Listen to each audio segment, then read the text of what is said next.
And we got to talking about it, and we had actually found two surveys. These are publications that your listeners can stop by the Extension office. One of them is from the Pennsylvania Extension, and the other one is from Virginia Tech. And these were research studies that were actually done to see how much it affected the birds, how it helped them, harmed them, whatever. And one of the fascinating things that came out of one of these research articles was it said wild songbirds that prefer to eat at bird feeders have an increased risk of acquiring a common eye disease. In turn, these birds also spread the disease more quickly to the other birds in their flocks. And this was done by, as I said, some scientists in Virginia Tech there. And they have discovered that these bird feeders sometimes can be the driving force for these animals getting sick. I know we have there's a local bird watcher that we've been talking about it, and she has actually captured some photos of sick birds at her feeders. Now, one of the things that it says in the article is that the worst thing that us humans really do to bird populations is we alter or destroy their habitats. And so when we think that by feeding these birds and putting out big amounts of bird seed out in the yard that we're going to help these birds, this study has actually found out that those aren't really the best ways to do it. One thing I found out that I thought was really neat about it, Shirley, was the way they did this study. They actually put little microchips in birds, and they could tell how frequent they would visit these bird feeders, who they were eating with, what other birds was with them, and they were able to find out which birds were the most social, your most popular birds, the one that visited more things. And it also said the reason for these studies is the article said our results suggest that in certain species and few individuals, those that are likely to be eating at feeders are likely very important in driving disease epidemics. And when we're talking about birds and the conservation of birds, the first thing we think of is, we want to do everything we can for them. Well, this study has told us some common mistakes that we actually use, and I'm going to just cover a couple of them. Again, anyone that's really interested in feeding birds and stuff like that, it would be worth your trouble to stop by the office, pick up one of these publications. They really got a lot of good, useful information. One of the most common mistakes that we use that happens to us is we pick the wrong type of feeder. Again, what type of birds are you actually wanting to see? There's different birds in rural areas and different birds in urban areas. There's usually three types of feeders. There's a hopper that usually is a case that you can really load that seed in there, like we said. There's also the tube type bird feeders, and then we also have the tray type. Now, the tray type seems to be the one that seems to be causing the most problem, because these birds get in there and their feces get mixed in with the food, and other birds come by and mix it. And these type of feeders also, it's the type of food that we're actually putting in them. Certain birds eat certain seeds. So if you're really wanting to attract, let's say, the finches, then you would just use the little thistle seed. You wouldn't be using big nuts and stuff.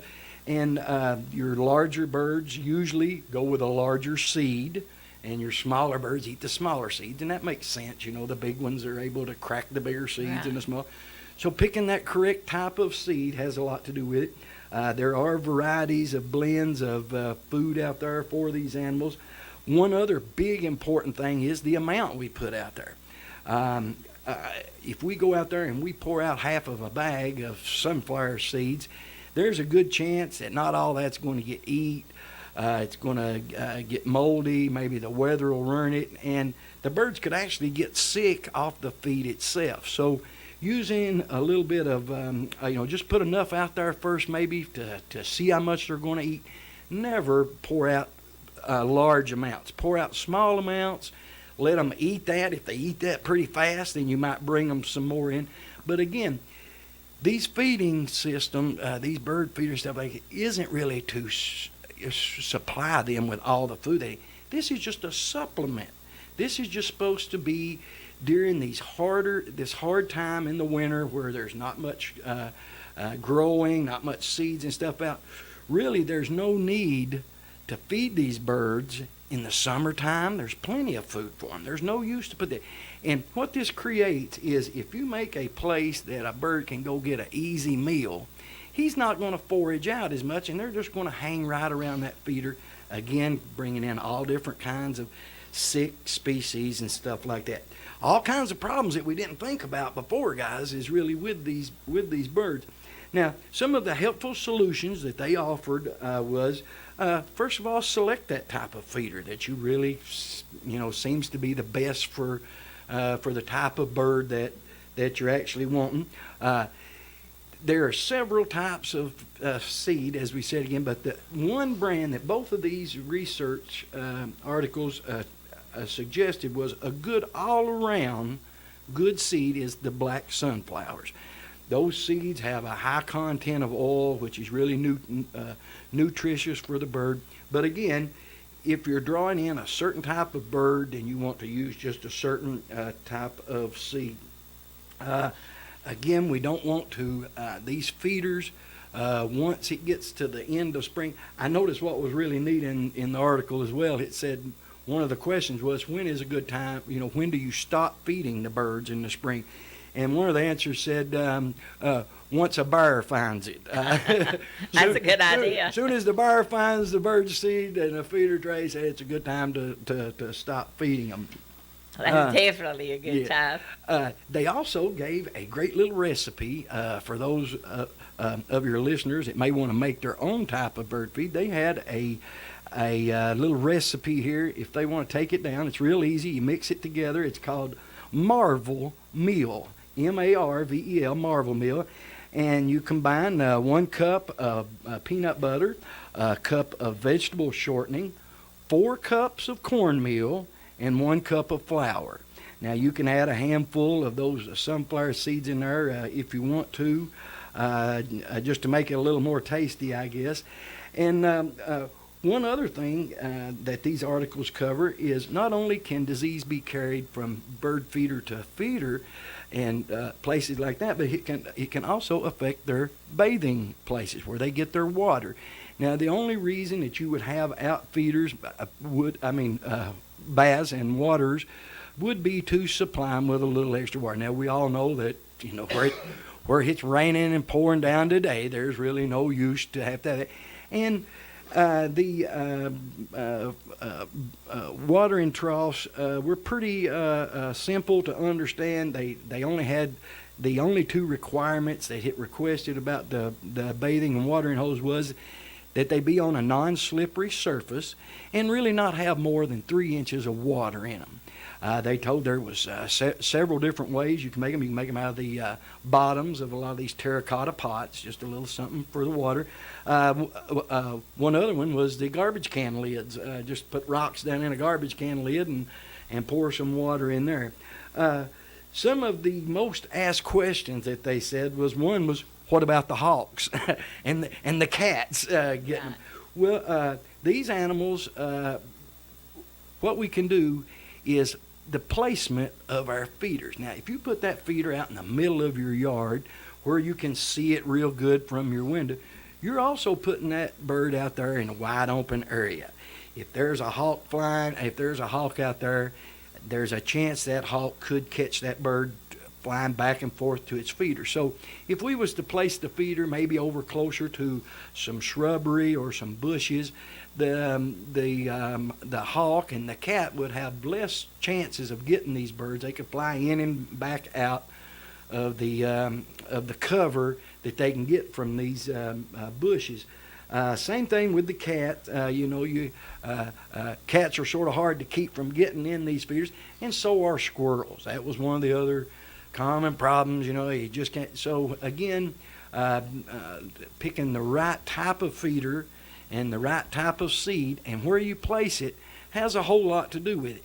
We find that the amount of seed makes a big difference. Just put a little bit out there. Don't put a whole big lot out there, and especially the little thistle seed that goes in the tubes.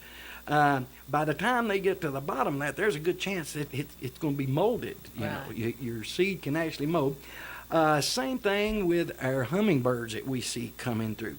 We fill the containers up with the sugar nectar water there, and that can mold or can ferment just as well. So we need to try to keep those changing out. Of course, I know a lot of times the hummingbirds, you can't keep them full fast enough. There's not a danger of it staying in there too long, but that is something. Once they find it. Yes, once they find it. But if you are watching your feeder and you do start seeing some diseased birds comes in, a lot of times you will see a crusting building up around their eyes. Salmonella is other diseases that are packed, but once you see one of these sick birds, if you notice it in your feeder, the best thing for you to do is to pull that feeder down right then. That feeder is just a place where other birds are going to get sick and continue. Pull that bird down. It says in these articles that usually those sick birds will die out pretty quick, and you should be able to clean the feeders back out and should be able to put them back. But once you recognize that epidemic or that sick bird coming through there, it's already started. And we are seeing some of those birds here in Letcher County. One of the best things it said, Shirley, that we could actually do for these birds, other than getting out the feeders and the bag, is actually to look at our landscaping around our homes. If we planted birds plants that provide seeds and berries like that, and carefully place them in our yard where they might be in front of that living room window or that kitchen window that we like watching birds, those will usually bring the birds in. I'm sure you can stop by our office. Shad could tell you some of the nice trees and shrubs that will actually grow here in our area. That would be more helpful to these birds. Landscaping your yard is probably one of the best things that you can do, and by not keeping an eye on your feeder is probably one of the worst things. Just going out there every so often and pouring a half a bag of seed in there may not be the best thing for your birds. So I hope that your listeners have got some pointers here that they can start watching for to be a little more responsible with their bird feeding. Remember, this is just a supplemental feeding for birds. The only time these birds really need a feeding or supplement to their food is in this the last of winter here, the first of spring. In just another month, there's going to be plenty of stuff for these guys to eat. One last thing that it said that I do know affects us here in Letcher County quite a bit. We all are so proud of when our gardens are up. We like to clean it up and get it all ready for the next year and get everything piled up and burn it off to where there's nothing there. Actually, the best thing you could do for your birds is to leave that down there. There may be extra seeds and stuff in that roughage. Animals can, larvae and bugs and stuff can lay eggs inside of your old garbage, your garden debris. And just leave that stuff down there for those guys. And then when spring comes, then you can clear it off. But I think that if we stay mindful, guys, of these birds, what we're really trying to do, we're really trying to get them through that rough winter and to see these sick birds and notice it. This is something that I would just like for all your readers, listeners, to be aware of, Shirley, and something that maybe they can do to let's help save our birds. And we were talking before the program began about feeding the ducks. Yes. And we were talking about feeding them bread. And this article was on the computer, one of the sites said that bread hurt the ducks because the development of the feathers on their wings. So that would keep them from flying where they need to go. Yeah. And everyone does it as a Help. good, yeah, Right. yes, as help. We all think, but sometimes that creates a sense of a false security for these birds. They get to counting on these feeders, or they stay too close to these feeders. They don't venture out. They don't find a diverse diet. They just keep coming to that same place for food. And this is not good for the birds or the ducks because they get dependent on that. And we really don't want these animals to depend on us. We just want to supplemental feed them through their hardest time in the year. Okay, and you were talking about the hawks and the bird feeders. I don't have trouble with hawks. I have trouble with crows. Yeah. They love those bird feeders. Yes, and that's where also the selection of your seed comes in handy. I know we used to put up bird seed, and old Big Blue Jay'd come in there, and he'd kick out everything except the stuff he wanted. Then you had a mess laying on the ground. So make sure when you're selecting your seed that you cater it to the birds that you really want to see. If you don't want blue jays in there, there's bird feeders that would accommodate the other type birds. Now, something else we have to watch is not only does these sick birds affect other birds, they also affect other wildlife. As I said, these hawks can eat these sick birds just the same. So the problem just gets bigger and bigger and bigger if we don't catch it early in the season. And I believe you have a book about a hawk you wanted to say something about. Yes. I am so glad that Tony was here this morning. The Shriners have been a big part in our Raptor program down at the Extension office with the purchasing of some of Grayson and our book that we've been working on. Grayson has, I think we have four. I think so. I think about four or five now. And what the Shriners have done is they have purchased one of these books for each one of our elementary and Head Starts in our county. They've really stepped up. Tony and the Shriners are really about these kids, getting these books out to them. It's just a small little gesture, but it goes a long way, Tony. And I want you to know that we really do appreciate the Shriners and all that they do. Well, thank you. It's all about the kids. Well, this Friday, we're going to actually be at the Letcher Elementary School. We're going to be donating the second book of a series. The Shriners have already purchased one book, and Tony says as long as we keep turning them out, Shirley, they'll keep buying them and putting them in the library. So well, that's great. Grayson's got her work ahead of her. But this week, we're going to be at the Letcher Elementary School.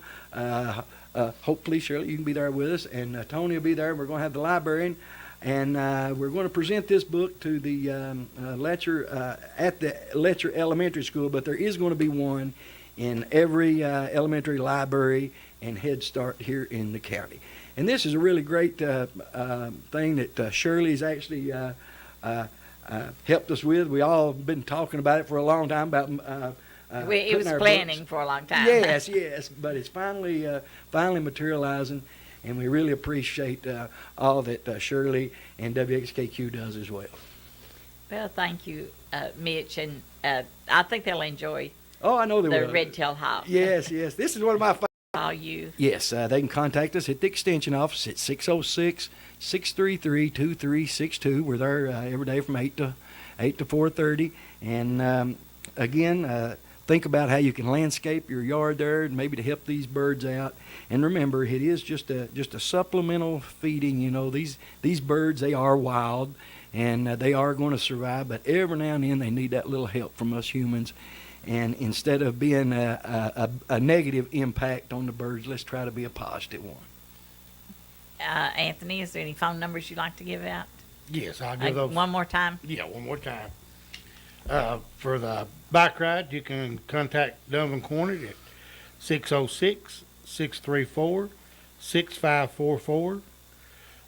Jared Haley at 606-634-7642. Jeff Williams at 772-643-6380. And you can call me about anything, and my number is 606-634-5898. But And- he said anything, I'll have to think of something to ask him that I don't think he knows. You might get surprised. I might get surprised. And, No, and- no, and I'll do a good job. you, and you know this roundtable on Wednesday is going to mess my whole week up, don't you? Yeah, I'll be behind all week long now. You'll be a day I'll be behind a us, day behind. Well, call Mitch or myself and we'll straighten you out. Oh, okay, okay. We appreciate all of our listeners and our viewers and, of course, our guests. If you'd like to be on the Tuesday morning roundtable and you have a community project, be sure to call us ahead of time and leave a message at 606-633-2519. Leave a message on the answering machine. That's probably what you'll get. So leave your phone number and I'll get back with you as soon as I return. Also, you can call the radio station, WXKQ. Their number is 606-633-2711 and leave a message. We will be here next Tuesday on regular time.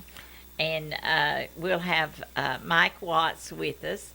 And there's some new information about new driver's license, which will be here soon. So he's going to give us all that information. And he was talking to me the other day a little bit. And there's an enormous amount of information that we need if we're going to have our driver's license renewed in the near future. There's a deadline, of course, and you have to take like your birth certificate and I won't say all the things, but it's really information that everybody needs if they drive and they're going to renew their license in a short time. So be with us next Tuesday. We'll be here.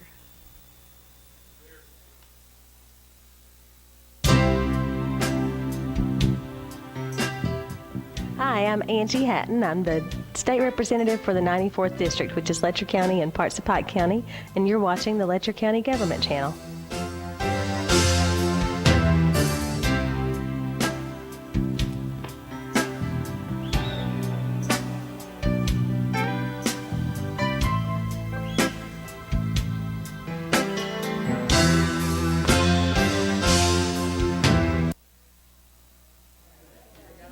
We'll call the meeting to order. Bobby, call the roll, please. Jack Bank.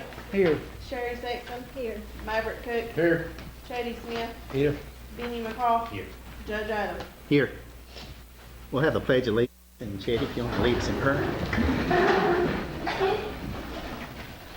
I pledge allegiance to the flag of the United States of America and to the republic for which it stands, one nation, under God, indivisible, with liberty and justice for all.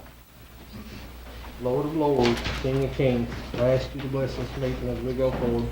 Thank you for the folks that shared that's interested in our county, Lord. Lord, bless our veterans. Lord, we've had a lot of death in our county in the last few weeks. Bless them families, Lord. Lord, bless the shut-in wherever they be in the sick. In your name, amen. Amen. I'd like to welcome everyone here this evening. Appreciate the big crowd.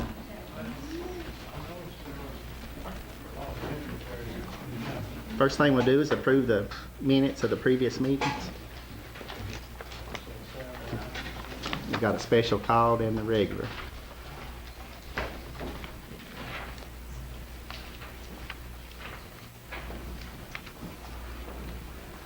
I make a motion we accept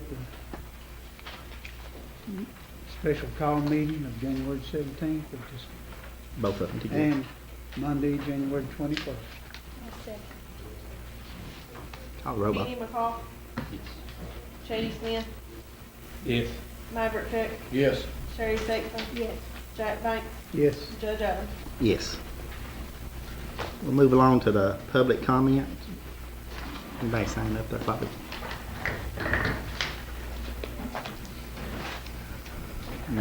No public comment. Okay. We would have said something, but we were all afraid to. I won't throw you out, Bill. You ain't gonna throw me out?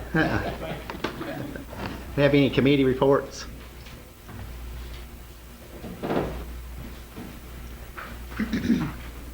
Harry? Harry Collins, Letcher County Broadband Board, and just to update you, we had a meeting last week at the Campbell Springs Community Center, Line 4, and We are seeking diligently after an ARC Power Grant right now for the building of infrastructure for broadband development in the Lion Fork area. Our next meeting is next Monday night at Letcher Middle School, open to the public. If you live on the backside of Oskaloosa, or if you live near the Letcher Middle School area, back toward Lion Fork, I'd like to invite you to come and be with us in that meeting. We have our polygon that we're looking to provide service to, and we'd like to invite you to come out and we have a survey that we'll have at that meeting. It's actually coming home, went home, thanks to Sherry, with the students at Letcher Elementary, Letcher Middle School, and Cowan Elementary for broadband advancement. Looking at going a step beyond residential, looking how that broadband is an economic driver of the community. I was sharing at the meeting that I'm involved in a email group with the Kentucky Highlands organization, and there was a guy that posted on this email service that he wished that people would quit talking about broadband being the basis for economic development. And I was in a funeral. I was sitting in a funeral, so I jerked out my telephone and I went to work on an email reply in that funeral because he made me mad. And I told him, I said, there were the same people as you that sat in the 1930s and said the same thing about railroad tracks in eastern Kentucky. Broadband is just as viable to economic development in 2019 as railroad tracks were for eastern Kentucky in 1930. So we want to make this happen for the Lion Fork area because when we went through the feasibility study that was done with the 5-county area and looked at Letcher County respectively, Lion Fork was an unserved area. And that's where we started our efforts, and that's where we want to start our project, is in the Lion Fork area. I'd like to invite everybody out to Letcher Middle School next Monday night, 6 o'clock. Come and let's talk about broadband. Thank you. Have you got any of them surveys with you? Got some in the truck. You've got a few people that's in that area here tonight. Okay. All right. I'll go get some. Appreciate her. Thank you. Harry, what time is that meeting start? 6, regular time? Yep. The Letcher Middle School. We'll move along to new business. This time we'll open the bids for the Whitco Loop Bridge repair. We got one bid for that.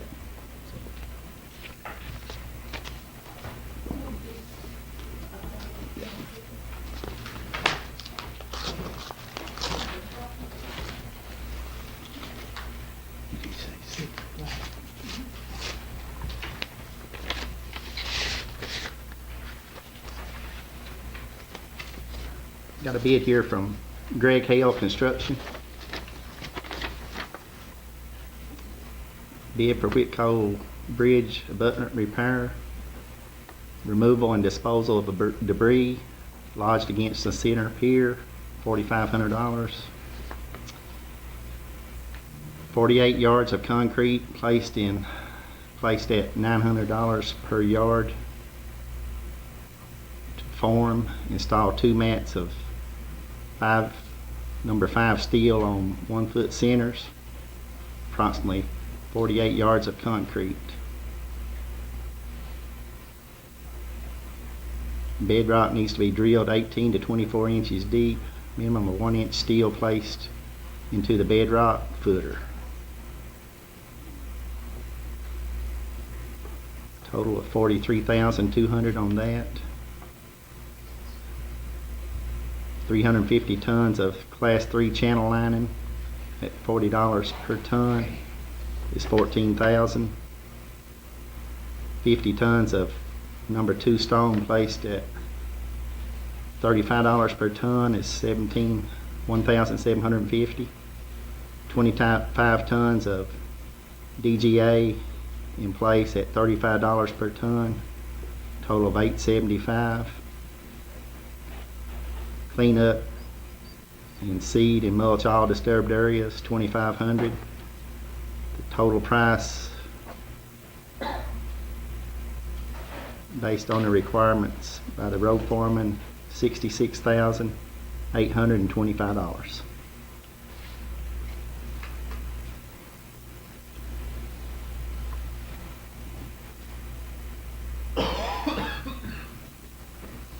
You got anything to add to that, Judge? Greg, looks like you've met all the requirements that I had asked for. By what I had asked all my potential bidders to do, Greg has done all that, and price seems fair to me. Any comments on the court?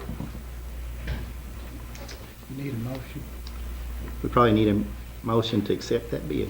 I make a motion that we accept the bid from Greg Hale Construction. I see. Call the roll, Bob. Chetty Smith, Yes.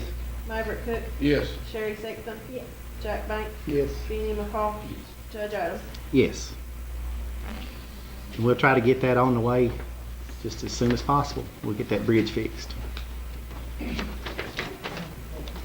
Weather's an issue for Greg right now. The river's up so high, he can't do anything right now. That bridge is inconvenience to me, same as my neighbors. So I promise you this quick. Get on it pretty. Appreciate it, Greg. Appreciate you.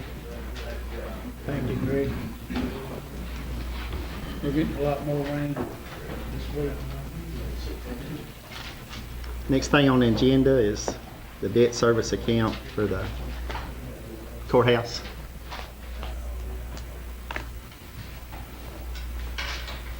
Good evening, ladies and gentlemen. I want to talk to you guys about two of our accounts. After our last fiscal year 2018 audit, the auditors had requested that we close these two accounts and put the money remaining in these accounts in the general fund. These two accounts came about in the late 90s when this courthouse was remodeled, and it was financed through USDA. USDA required at that time to have these accounts. They wanted to make sure they were going to get paid back for the courthouse. And right now, we still owe $1,930,000 on the courthouse.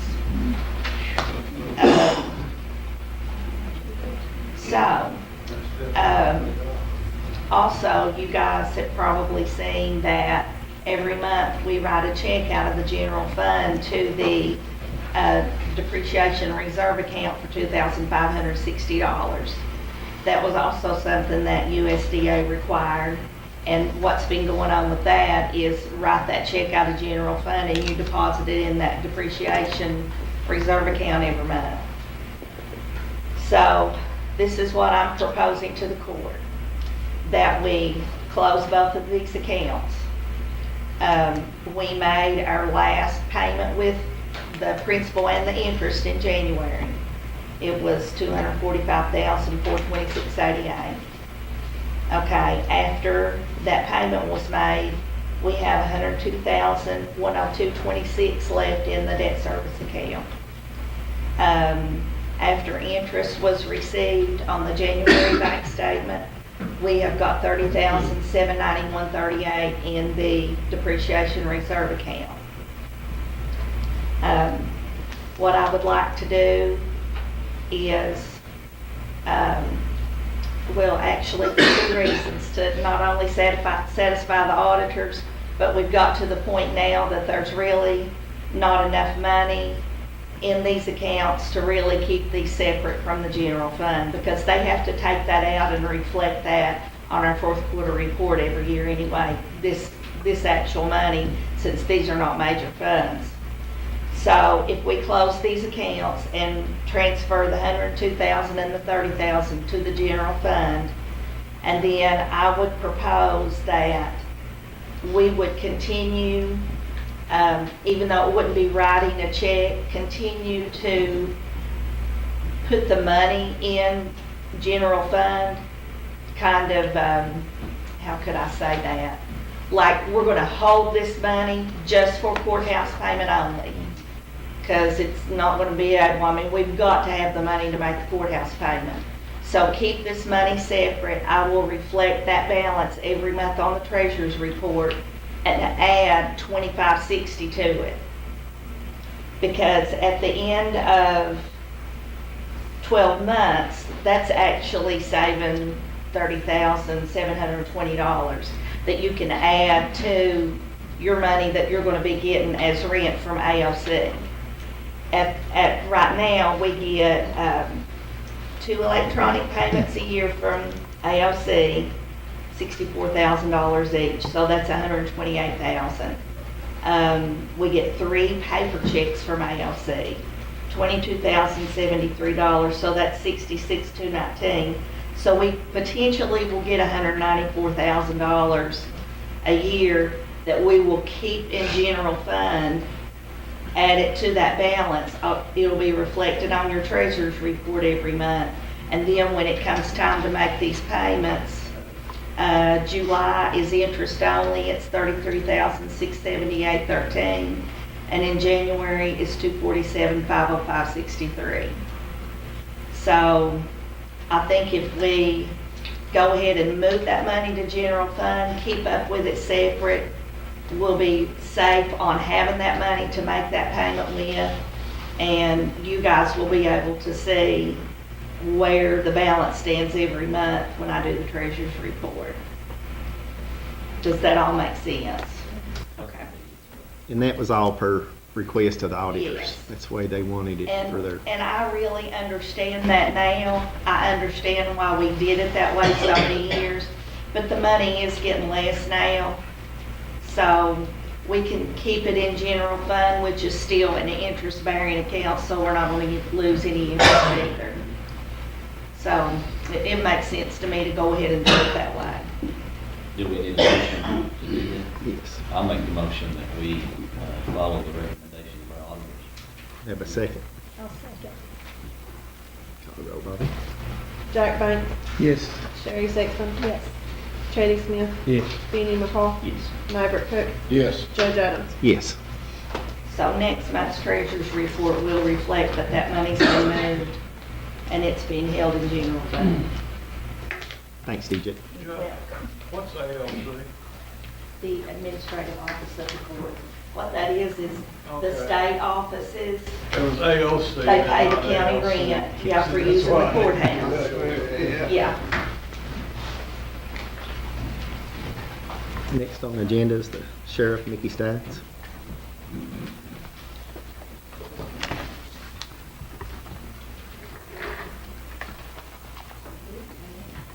Good evening. How is everyone? Good. Thank you, Sheriff. Everybody in the crowd doing okay tonight? What I'm on the agenda for is I'm requesting some reimbursement for some training that I received for new sheriffs in December. I paid out of pocket. The actual training cost me about $1,500, but all I'm requesting back is $25. That's the fee for the class that we took. The actual training cost. Yes. We have a motion to Um, reimburse the sheriff back. A second. I'll second. Maverick Cook, Yes. Chady Smith, Yes. Benny McCall, Yes. Jack Banks, Yes. Sherry Sexton. Yes. Judge Adams. Yes. Thank you. I appreciate it. The second thing we have is actually Sheriff Webb. He had auctioned off some cruisers, and I believe Mr. Randy Hammonds has paid the court $2,000, and he gave that check to DJ, and we're requesting that that be returned to Sheriff Webb and Miss LaShawna Frazier so they can close out his accounts. He has to have that so he can pay back the $110,000 he owes the state. I think he's $1,600 short. So once Ms. Frazier gets that check deposited, she can pay off that loan, and that'll allow us to get our loan. Unfortunately, we've been operating the first 45 days I've been in office without the state advancement loan, and we're keeping our head above water, but we're getting close. With the monies that we receive from you all, we really appreciate that it's allowed us to operate so far, and once we can get his loan paid off, I think he has to close out by KRS March the 15th. Once he does all that, I can apply for the loan and get it deposited in my account so I can continue to operate on a daily basis and hire a couple more deputies. They were surplus through the sheriff's office. Yes, sir. Yes. I'll make a motion. I'll second it. Sherry Sexton. Yes. Maverick Cook. Yes. Teddy Smith. Benny McCall. Yes. Jack Banks. Yes. Judge Adams. Yes. And we might have to have a special call meeting so he can, would actually probably be me and LaShawna that reports that to the court to close out, because I think by KRS, he's required to do that by March the 15th. Our next regular meeting is March the 18th. So we might have to ask for a Just special call meeting. let me know when and we'll schedule that. Okay. Thank you. When they have time, they can get done to do anything. Just whenever they get ready, we will. Thanks, Sheriff. Next thing on the agenda is Dennis Wayne Fleming for the outgoing sheriff's tax settlement. I'm here to present the outgoing sheriff's settlement. This is a different settlement than Sheriff Steins just spoke about. He's talking about his fee account. This is just the tax settlement for 2018 that I'm doing. And I know most of you guys are new at this, and you haven't seen what's taking place, so if I may take a few minutes just to kind of explain the way this process works, so you understand. I included a little thing in the report I gave you that kind of explains it, but just to maybe help clarify a little bit. Every year the taxes are set to January 1, and then sometime usually in October the bills are actually sent to the sheriff's office. He collects them for whatever time period he feels is necessary to collect as much as possible, which is usually 4 or 5 months. In that time, then he has to make a settlement with you folks and all the special districts and the school districts to show what he collected and what he's paid to them. This is a little different because obviously we have a new sheriff beginning in January, so Danny was only collected taxes for 2 months, November and December. So we had to do an interim settlement to show what he collected for those 2 months and what was turned over to Sheriff Steins for the balance of it. Is that with me so far? So this is what this report does tonight. He has to have this approved by you before he can settle his affairs with the taxing part of his accounts, not the fee account that Sheriff Stein spoke of. But he can't settle his accounts with the state until it gets this approved by you folks. And I just want to go over this just briefly. You want to turn to page 3 in this report. And just so you know too, this is not an audit report. I just simply compiled the numbers that he has for the settlement. The state auditor will come on at a later date and do an audit on this settlement. But that has nothing to do with what we're doing now. This has been approved by you, so we can settle this affairs with the state.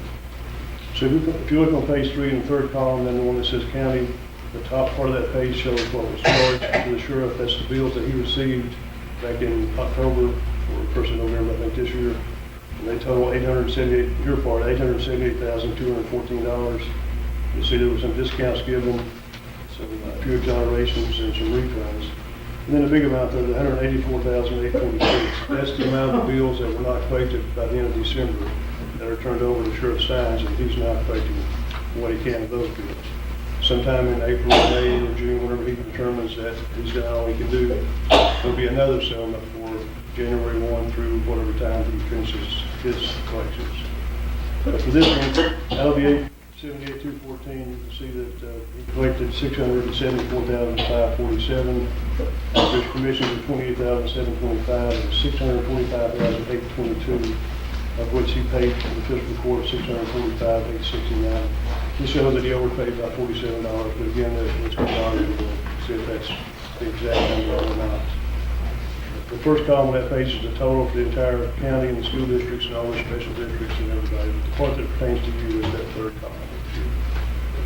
And again, this is just to prevent so you can accept this report or not, so he can settle his affairs with the state and Sheriff Steins can continue on with his tax collections. Anybody has any questions that I can answer? We have a motion to accept the sheriff's tax settlement. I make a motion to accept it. I second. Sherry Sexton? Yes. Jack Banks? Yes. Shady Smith? Yes. Maverick Cook? Yes. Benny McCall? Yes. Judge Adams? Yes.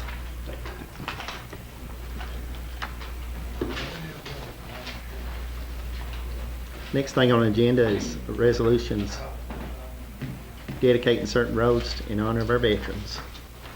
Okay. I'm just gonna kind of do them all at once, if that's all right with you guys, and kind of bottle it up in one vote. These are resolutions of the Letcher County Fiscal Court to name certain roads to honor veterans of the United States military service. Whereas citizens of Letcher County have contributed their time in the United States military to defend our nation's freedom. And whereas Letcher County wishes to express their gratitude by honoring veterans, and whereas Letcher County wishes to take the appropriate action to have certain roads properly named in honor of said veterans.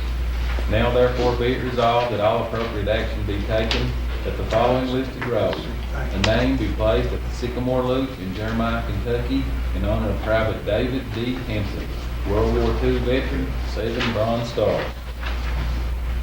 Now therefore be it resolved that all appropriate action be taken that the following listed roads, the name be placed at the Sycamore Loop in Jeremiah, Kentucky in honor of James Madison Smith, World War I. Now therefore be it resolved that all appropriate action be taken that the following listed roads, the name be placed at Sycamore Loop in Jeremiah, Kentucky in honor of Willie Dean Smith, World War II. Now therefore be it resolved that all appropriate action be taken that the following listed roads, the name be placed at Sycamore Loop in Jeremiah, Kentucky in honor of Henry Smith, Korea. Now therefore be it resolved that all appropriate action be taken that the following listed road, the name be placed at Sycamore Loop in Jeremiah, Kentucky in honor of Jake Smith, U.S. Army. Now therefore be it resolved that all appropriate action be taken that the following listed road, the name be placed at Turkey Creek in Halley, Kentucky in honor of Finley Eldridge, World War I MP. Now therefore be it resolved that all appropriate action be taken that the following listed road, Main Street in Blackie, Kentucky, the name be placed on the Blackie Memorial Park in memory of Emery Back, Tech 5, U.S. Army.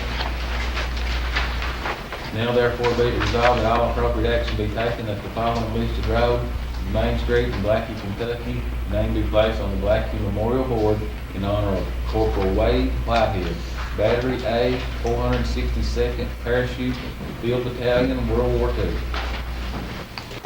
I make the motion we accept all them resolutions and get the signs done and put them in place. Second. Benny McCall? Yes. Jack Banks? Yes. Sherry Sexton? Yes. Maverick Cook? Yes. Shady Smith? Yes. Judge Adams? Yes. Do done. The spelling wrong on that? The spelling is incorrect on the agenda. We will get that correct. For who? One. Emery back. Okay, is it M, how is it spelled? E-M-E-R-Y. Okay, thank you. E-M-E-R-Y.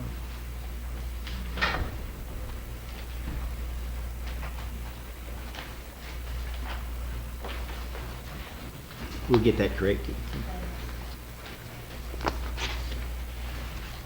We thank you all for attending too.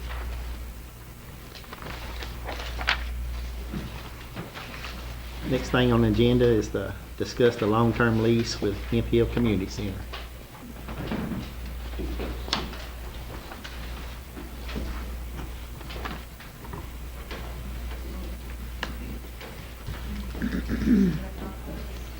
Good evening, folks. We got friends standing in solidarity. There you go. Some of them are sitting, yeah, some of them are sitting near me.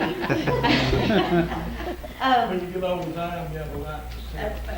I have a letter that I wanted to, If you want to, Gwen, state y'all's names if you like.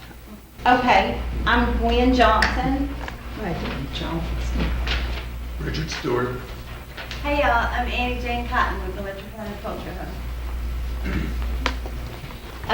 Hemphill for 20 years has inhabited the old Hemphill grade school building, as you all know, and we just always had kind of a verbal agreement, although there was a lease floating around somewhere back through the years.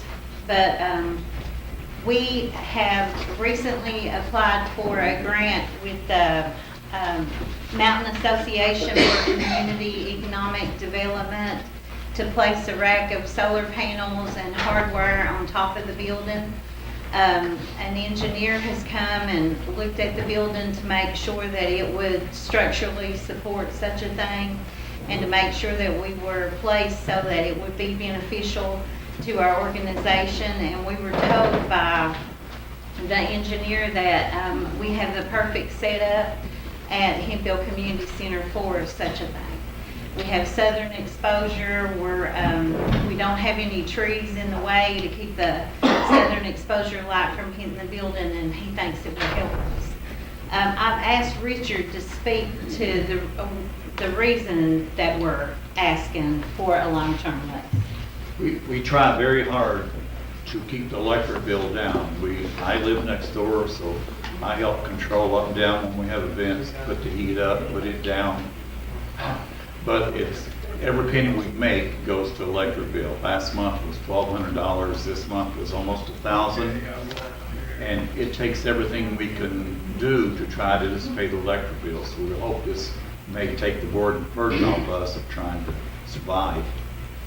There is a payment, and the judge had asked me to speak to the court, and I wanted to say my appreciation to the court for entertaining the idea and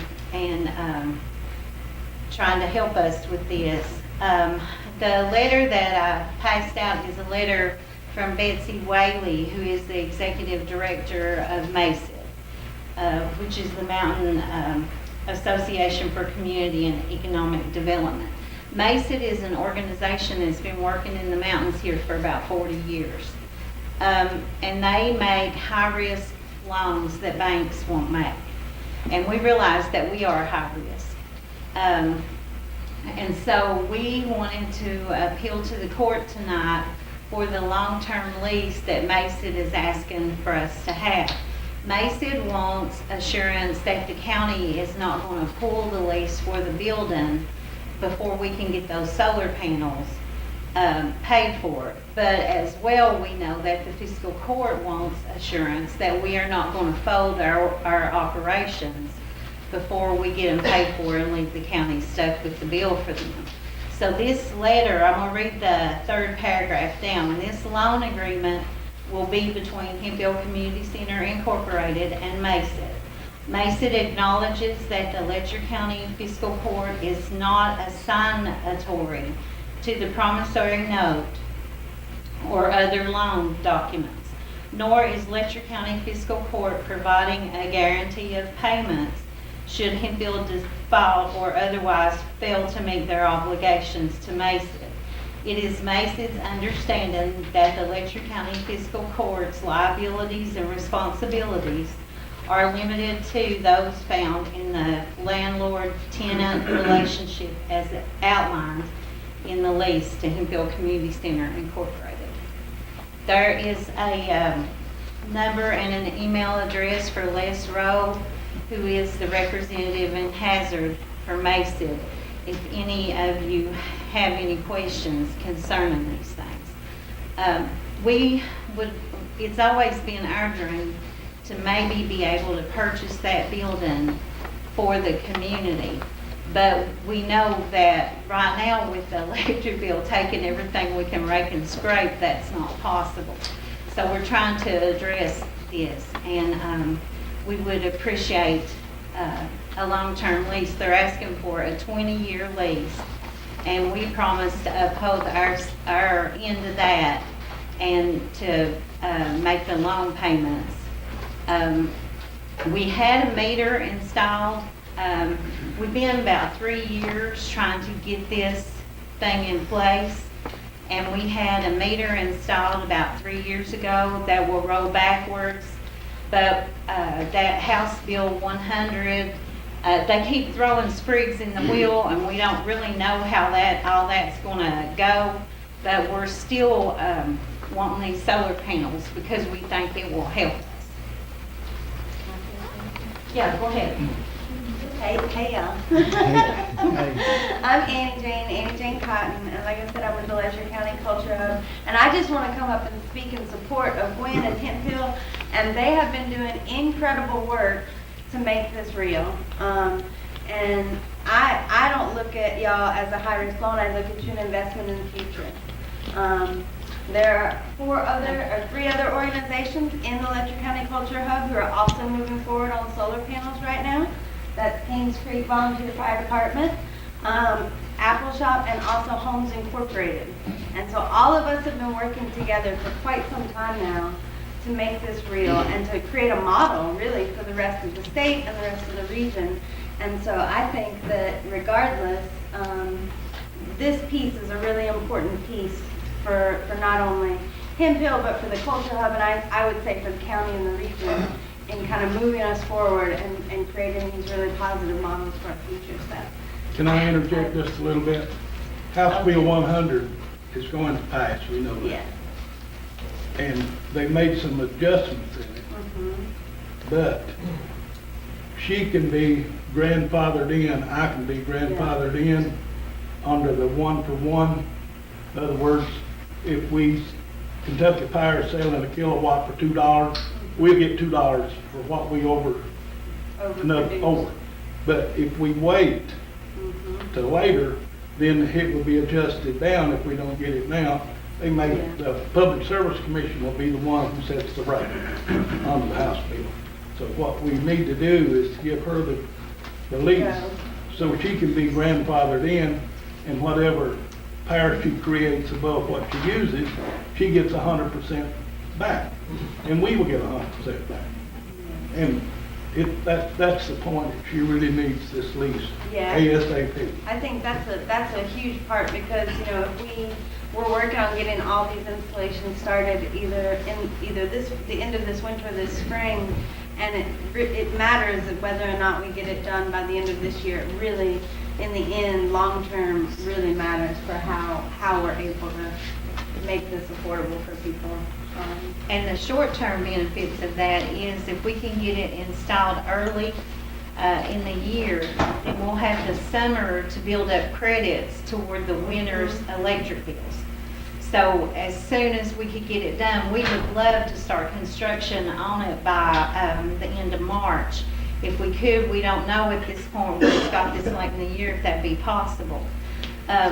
We are the home of the Letcher County Coal Miners Monument, as you well know, because you all granted us back control of that, and I want to thank you for that. But we did some polling with working coal miners in our community, and we were told by them, because we didn't want to do anything that they would disapprove of, and we were told by them that we have to move forward because we have to worry about the future, and the future of coal is unsure in our coal fields right now. And so we have their approval on this as well. So I wanted you guys to know that we did do a thoughtful polling of the coal miners before we even proposed it. And we've got a strip mine operator who's also a retired strip mine operator. By the way, we're going to start possibly mining some coal above the shop shortly.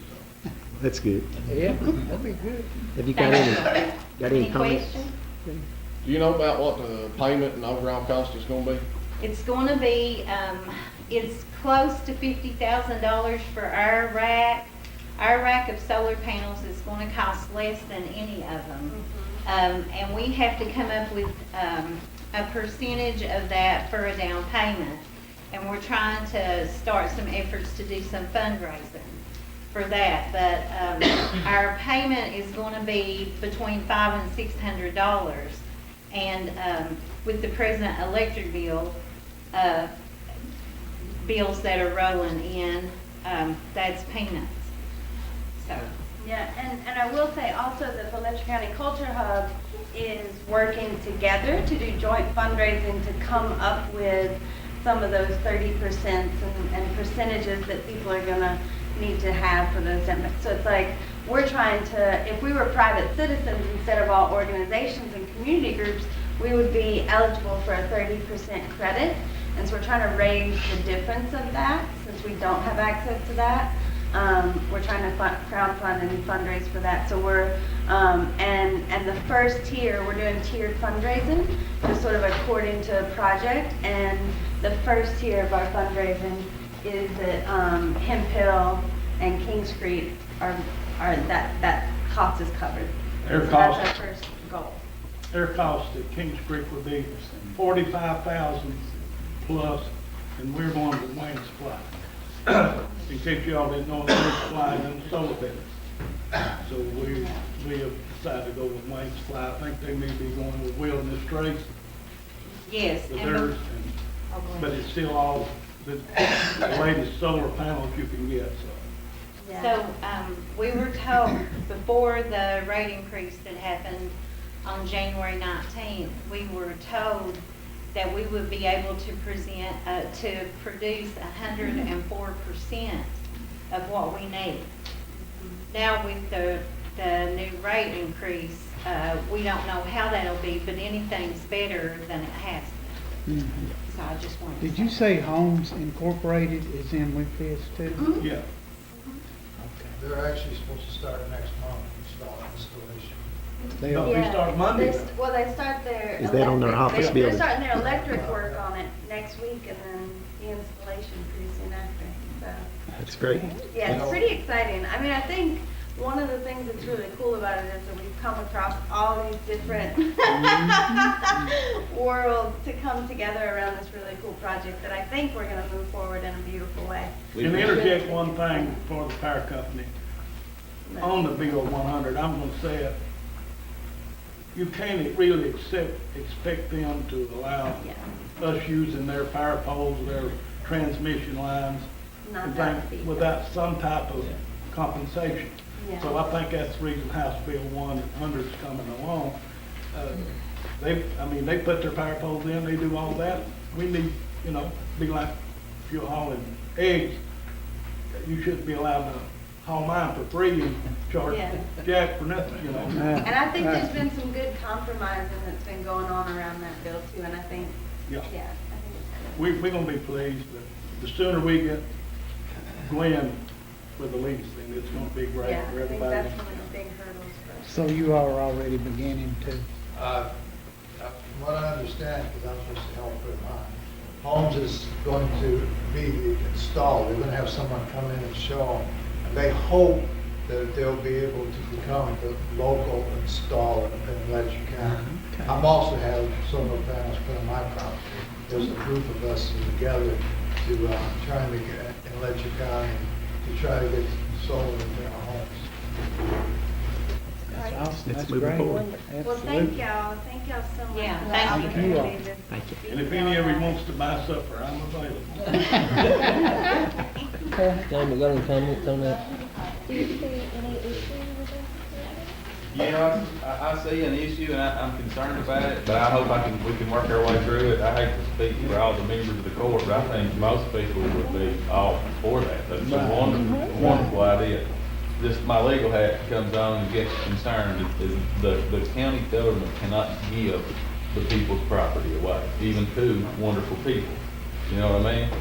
So we can enter into leases and short-term leases and things. I'm just worried a 20.5-year lease for $0 exchange can certainly appear to be a giving of the people's property that the county paid for. So the assurances about the lien and stuff, I think is great. Looking through their letter, I just got to determine, is a 20.5-year lease with no money changing hands, is that a giving, is that legal?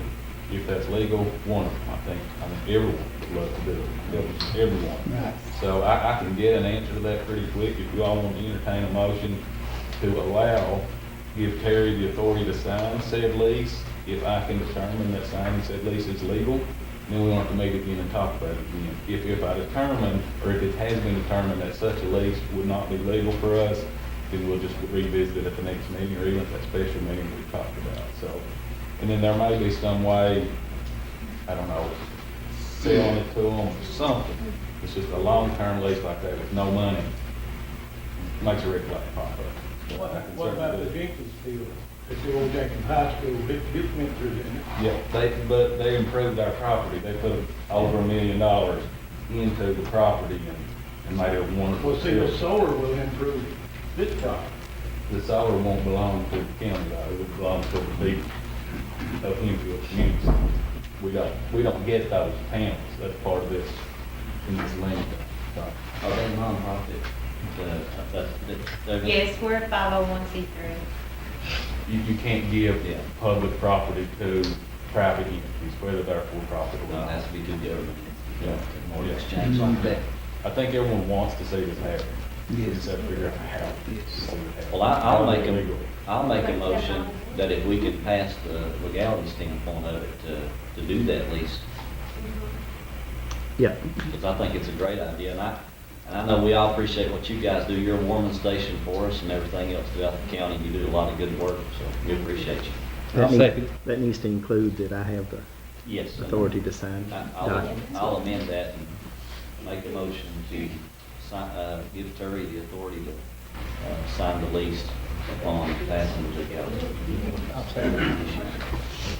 Maverick Cook, Yes. Sherry Sexton. Yes. Jack Banks, Yes. Benny McCall. Yes. Chetty Smith. Yes. Judge Adams. Yes. And thank y'all.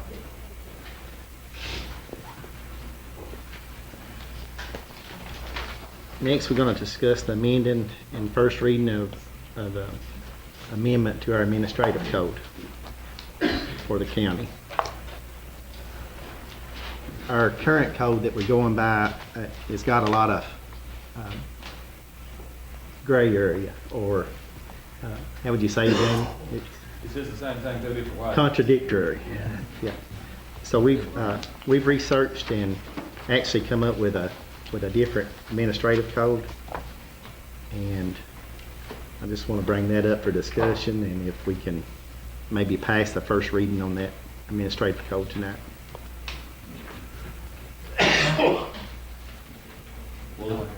Is this gonna work as a personnel policy for our employees? It's a combination of both. Personnel policy and administrative code, yes. Which is Has kind our of- employees seen this? We will make that available to them. I'm not sure if all of them has looked at it or not. And all this does really is it clears up a lot of language that could be interpreted either way, and it just makes it more of a legal document. I went to, when I was first elected to do this job 8 years, I guess I was elected 9 years ago, but 8 years ago, our very first training, they said, if you want to protect your county and your members of your fiscal court, you have to assure that your policies are correct and good and that you follow those policies. So, you know, me, young guy, taking notes and everything, and I come back first day on the job, I was like, where are our policies? And they looked like they was typed on an old typewriter in 1985. And so I was like, oh, wow. So I was like, we need a new one, we need a better one. So starting then, 8 years ago, I found in KCO, which is the people that insure us, who defend us when we're sued against our insurance, said we have a model recommended administrative code that we recommend every county adopt. So we got a copy of that, and Terry indicated he was concerned about our policies right up front. We started working on this before the first of the year, and took that model code and went through it line by line and compared it to our current policy and made some changes and worked some things in to make it work. And so we've got it kind of distilled down to this simple version, so that my first charge was make sure your policies are good. If we get our policies good, then we follow these good policies, and we should be less subject to liability for things that we do. I think it's a good idea to do what pretty much about every other county in the state does, is this model one.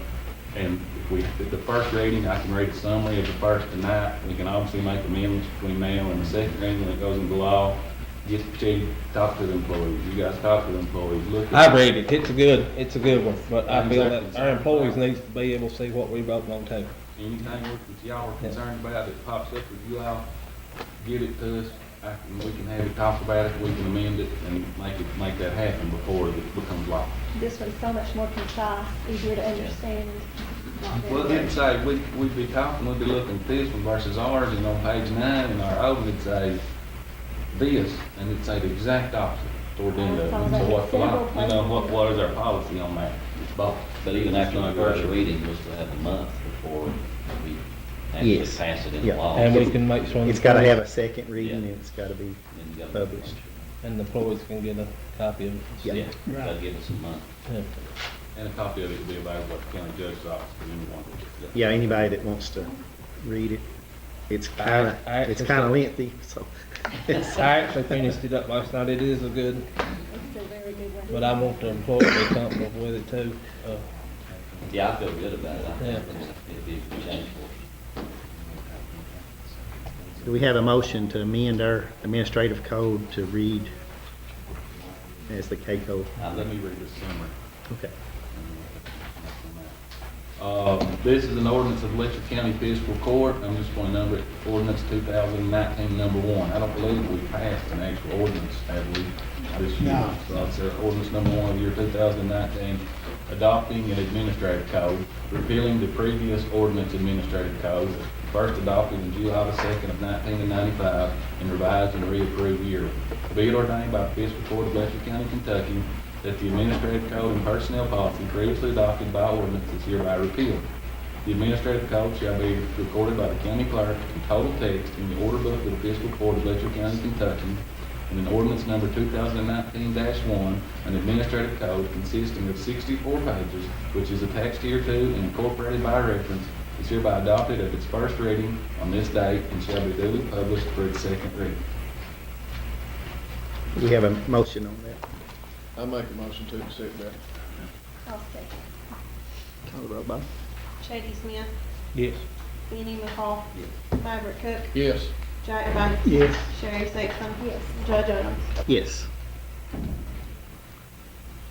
Number 9 is, I have to appoint a board member to the LKLP board, and I'd like for Chetty Smith to be that board member. I make a motion that we appoint Chetty. I second it. Sherry Sexton, Yes. Maverick Cook, Yes. Chady Smith, Yes.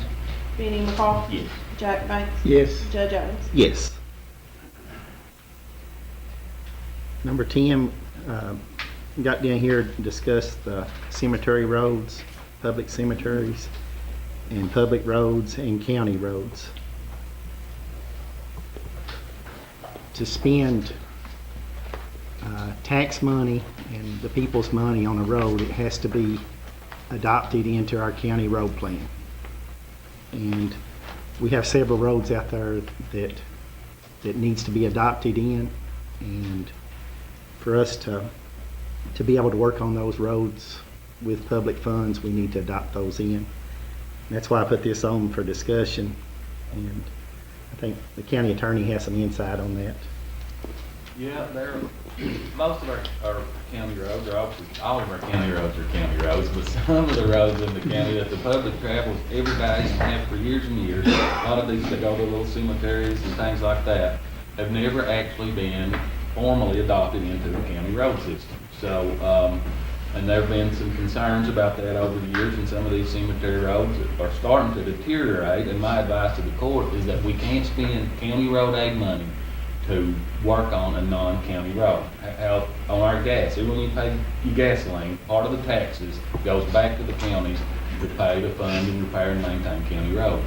We can't use that money to repair and maintain public roads, which goes to these cemeteries and other public things. So there's a process, though. We may have been maintaining these roads for in excess of 15 years. There's a process that we can turn around and then adopt them into the road system, and then put them in the book, make them officially a county road, and be able to spend that money on. So, we've had road committees in the past. I know Terry and I had talked about it, maybe we can get some of you guys and the road foremen to identify, and definitely each in your all's district, you want to have some of those roads in your district. Identify what they are. Let's figure out if they are used by the public. Let's figure out, has the county been maintaining those roads throughout the years? And if they are, then it's a process that we go through to adopt them. We have a reading at a meeting, we post it at the site of the property, and actually have them adopted in, roll them in. And I think overall it'll help us, because how that road aid formula goes, it's so many cents on the dollar per mile that you have. So as we add, and we're not gonna be adding 100 miles, but, you know, you add another quarter mile on the end of a lot of these little public roads, I think it's a win-win for us. We just need to identify them, determine if we have or have not been working on them in the past, and then go through the process of adopting. So then we can still continue to maintain cemetery roads once we're adopting them. Yep, if they serve a public purpose, and we have maintained them. I think we definitely need to do that because that's the worst point in people's lives.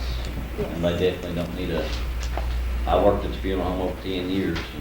When you're grieving, you don't want somebody saying, oh, I can't help you. And plus, I've seen hearses stuck in cemetery roads and people having to wade mud up to their ankles, and it's already sad enough, so we sure don't need, I think we need to continue to help them what we can. With that process, we would have to work them roads for 15 years, right, Jamie? We will have had to have been maintaining those roads, yes, and the public hadn't used them for the last straight 15 That's years. cemetery and public road, you're saying, right? 15 years. Yes. Okay. For general, it can't be subject to a private landowner saying, you can't cross here. You know, some of the public had to have enjoyed that, and we have had to have maintained it. Now, if there are instances that we've not maintained it for that period of time, and the public's not used it for that long, if the landowner wishes to deed us a right-of-way or the road, we can then adopt it in part of the county road system. So we're not just pigeonholed on just those roads that we've been maintained. We'll just need a deed for the other. Okay. So if it's not been maintained in 15 years, the landowner would have to deed us that road with a description. Then we could put it into our road plan and be able to work it, right? Yes. And either one of these processes is not an overnight process. For the 15 years, if we've worked them for 15 years, what is that process? Okay. Well, there's a couple of lawsuits pending in the county right now, and there's always looking for documentation. That's what drives lawsuits, documentation. So ideally, if you had some documentation that shows, you know, we come up and spread gravel on July the 5th of 2014, I mean, that is the best if we have that. If we don't have that, we have employees that have worked for in excess of 15 years in the road department that may be able to provide us with that information so that we can Do we have any lawsuits pending where we've taken care of somebody's cemetery or one of these roads that we maintain previously? Yes. We did? Yes. Yes. We have one that relates to a public road, and then we have one that relates to a county road. So yes, there is currently a pending lawsuit over this, essentially this very issue. We're just trying to make sure that everything we do is by the book and keeps everybody legal. And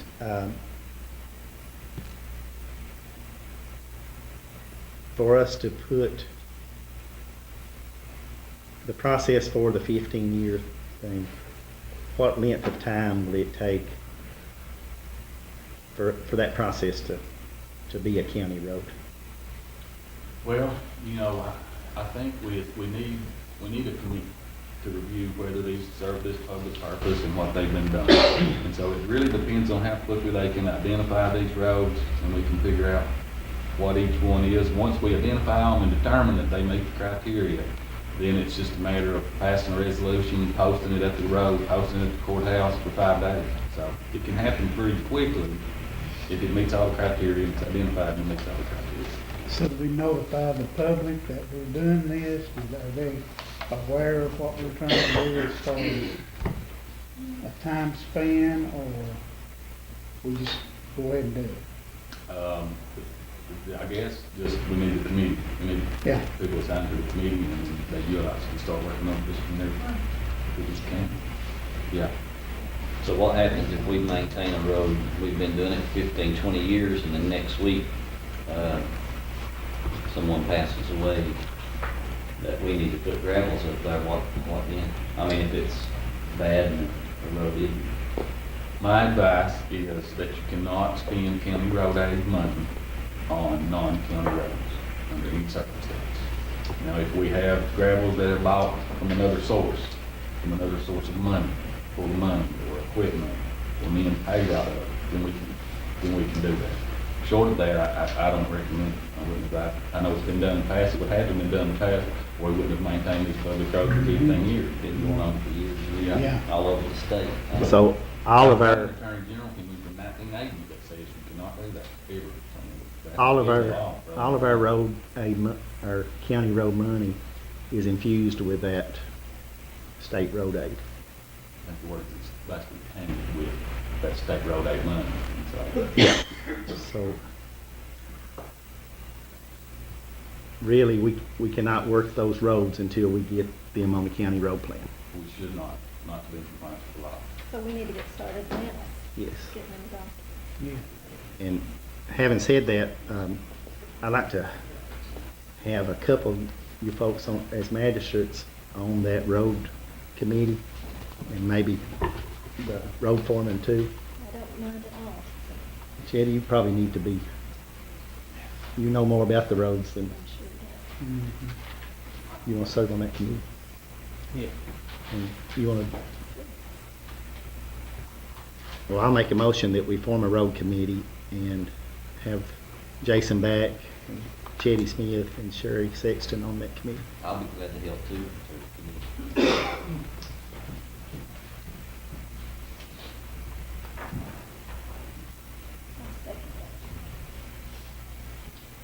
Jack Banks, Yes. Sherry Sexton, Yes. Maverick Cook, Yes. Chetty Smith,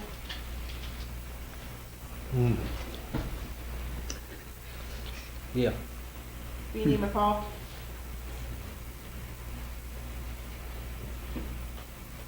Is the motion just to establish the committee, or is this on the taking care of the roads and the way? It's establishing a committee to check those roads. I'll see it. Judge Adams. Yes.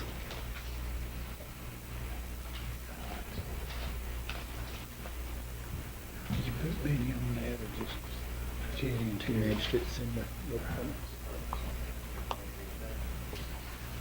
But I apologize to the people, you know, I'm sure it's gonna cause some inconvenience until we get this sorted out, but, I just wanna keep our road crews doing what's legal, and I wanna keep the court from, in doing what's legal also, so. We'll try to get that took care of as soon as possible. Yes, sir. So you're saying every road that you've been doing all these years for graveyards, it's gonna have to now be county-owned road before they can work it? If we're gonna maintain it, they have to be in the county road plan. We'll have to have lengths of the roads, and, you know, they have to So be. the owner of that property will have to sign over. If, Jamie?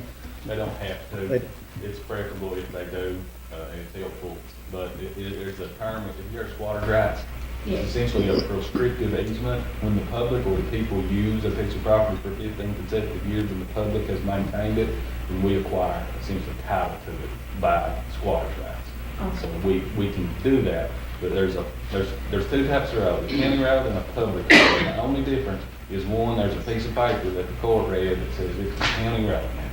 So we essentially need to read that piece of paper, determine if it's public and that we maintained it and have a piece of paper on file, because it's now a county road. So that paper, excuse me, drill down.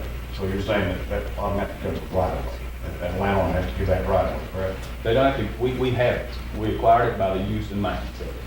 So we don't have to have anything from the landowner, but if landowners want to come forward, indeed, we can give it, it just cleans it up. We don't have to have it. But they don't have to. That was what I thought. As long as it meets those requirements. We've used it, maintained it for all those years. That particular road I'm talking about above a big long one up the mountain where I've got a baby buried, that has been maintained for at least 15 years, hasn't it? Okay, thank goodness. I just think the county, I think that we need to help our people. That's why I run for office, is to try to continue to help, not to cut services. So I want to go on the record saying I think that we ought to do everything we can to continue to maintain and take care of our cemeteries that we've been taking care of and help our people I agree completely. and our roads. I want to go on the record saying that because I know we've discussed this before, different issues. I've talked to several county judges and, you know, it's just something I know that we've always done. I don't want to cut services to our people. I think we need to help them. I'm willing to do whatever it takes to make sure we get them adopted. Absolutely, we need to check with every route to make sure that we get them adopted into the county. And whatever time, Please. amount of time it takes. There's no more money that we can move over into there that won't relate to road aid money for emergencies until we get this done. DJ? Not money from Wayne. Anything that we can move into the road department. Can we pull out the general fund? If we were to have an emergency and the cemetery needed to be grabbed, can we do it out of the general fund versus the road aid? Basically, everything that's in the road department is county road aid money. So I guess that would be a quick decision if you all wanted to use general fund money, but, that goes back to, we gotta watch our general fund to, so we can pay our regular bills, keep our sanitation going, and be able to make the courthouse payments. And for the record, I'm not sitting here to cut services. I'm sitting here to do what's legal and what keeps us all out of jail. That's the gist of what we're doing here. Just because that we've worked a road for X number of years, but if that road is not in the county road plan, we have not worked that road legally. So we can dance around the politics or whatever, but I'm just trying to do what keeps us all legal. But I think every magistrate in the past has always requested for their district cemeteries to be worked. I mean, if you got somebody that's passed away in your district, and they call you for help, I think everybody's requested in the past. Yep. Have they not? They have. Yep. I just don't think it's, We just need to get all the paperwork together where we can do it legally and have it in our county road plan and be safe with it. So once we adopt all these in, then we are legal to We go are. to these cemeteries, take care of them, correct? Yes, Okay, if they're public cemeteries. if they're public cemeteries. Well, money-wise too, if the committee would go ahead and do the legwork and see just how many roads is involved in that. This is not gonna be no short process. That's what I was thinking. No way. This is no more. And we're gonna have several Do you have? people that need help. A ballpark number, how many roads you think it will be, Chevy? I would pray to be even to start. So you think it's gonna be a lot? It's gonna be a lot. So me as a magistrate, Chetty, if I got people in my district that are wanting this done, or they don't know about it, like publicly, they need to know about it, Yeah. then I have to get to them and make sure that theirs is on the road plan, or going to be put on the road plan. Yes. So it's a legwork for the magistrate as well as to make sure you've got them all notified, correct? Yeah. I think each one of us needs to go out in our district and look for those roads. Yeah. Don't we have isn't there a list of cemetery roads? There was a cemetery committee that made some books that had a lot of cemeteries I in was them, thinking, but isn't there it's not, 4, 5, they're not on 600 it. cemetery roads? Kim did Is have, that right? Kim did have that up there. Do we have one, Jason? We got the books, but there's Hundreds. I don't know how, yeah, I don't know how, I don't remember the date on them, do you? They're in the judge's office, actually, some of them today. but I don't think any one of those cemeteries, though, Jason, they don't accumulate to be a lot of miles. It's just a lot of them shorter distances. Although the mileage is not your problem, it's the legwork on it. Yeah. Get out there because somebody has got to go from the end of the existing county road, measure it off. We have to assign a number, get with Brad, I guess, assign a number. It's a big undertaking. It is. That's what I'm saying, and it's gonna take us a lot of time. So if we have something happens now, and we've been maintaining these, and somebody needs help, I think we need to figure out a way where we can at least, you know, try to do something for them. As long as we can do it legally. Yeah, You know. well, I agree with that. DJ, let's Yeah, look in the maybe- general fund and see if we've got any excess funds there. To do that, it would have to be, the road worker would have to be paid out of the general fund. And the gravel have to be bought out of the general fund. And the equipment that was bought with road aid money could not be used either, right, Jamie? You just have to hire somebody. You just have to have just a gravel man. You Is know? that the best option, is to hire somebody? I don't know. I'd have to start. It would be a calling. big undertaking to pull that money aside to, that it would involve road aid money. You have to look at the equipment and the employees and the, you know, the rock, the fuel, you know, it's not just as easy as what you think is doing it that way. See, if we were to that require us to have two different tanks, a general road tank and one out of the general fund for fuel to keep it safe. Have y'all always done all the cemeteries? I'm just curious about it. I'm just moving here and I've never heard of that, but so y'all have always done all the cemeteries? Public cemetery roads. So could you just, look up the records of the road crews then, to try to get some of that information? Would that Yeah. help? Is the record steady? There you go, for 2 year, I don't know if they Was were it not. there when you was there? They was listing all of them that we, wasn't all of them, but the majority of them. Has all the equipment been bought by road aid fund, Teddy? Do you know? I don't know that for sure. I was thinking some of it's about coal service, but I don't know if all of it has been or not. I can't answer that for sure, Jack. While we're forming a committee, do we have to quit doing it? That's what we're trying to determine, yeah. Yeah. At the moment, we do. If they're not in the county road plan, then we can't service. So we need to, what I would suggest that the magistrates is check your cemetery roads, that's the public cemeteries. And let's try to get the worst ones first and get them documented and get the process going. You, Jamie?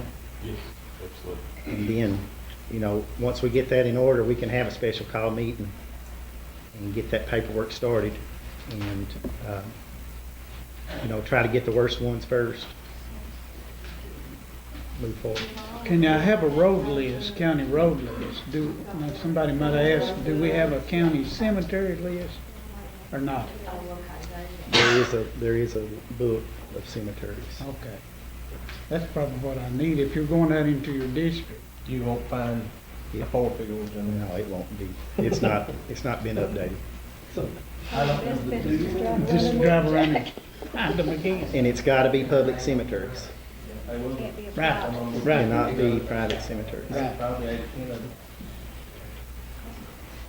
them. Any more discussion on that?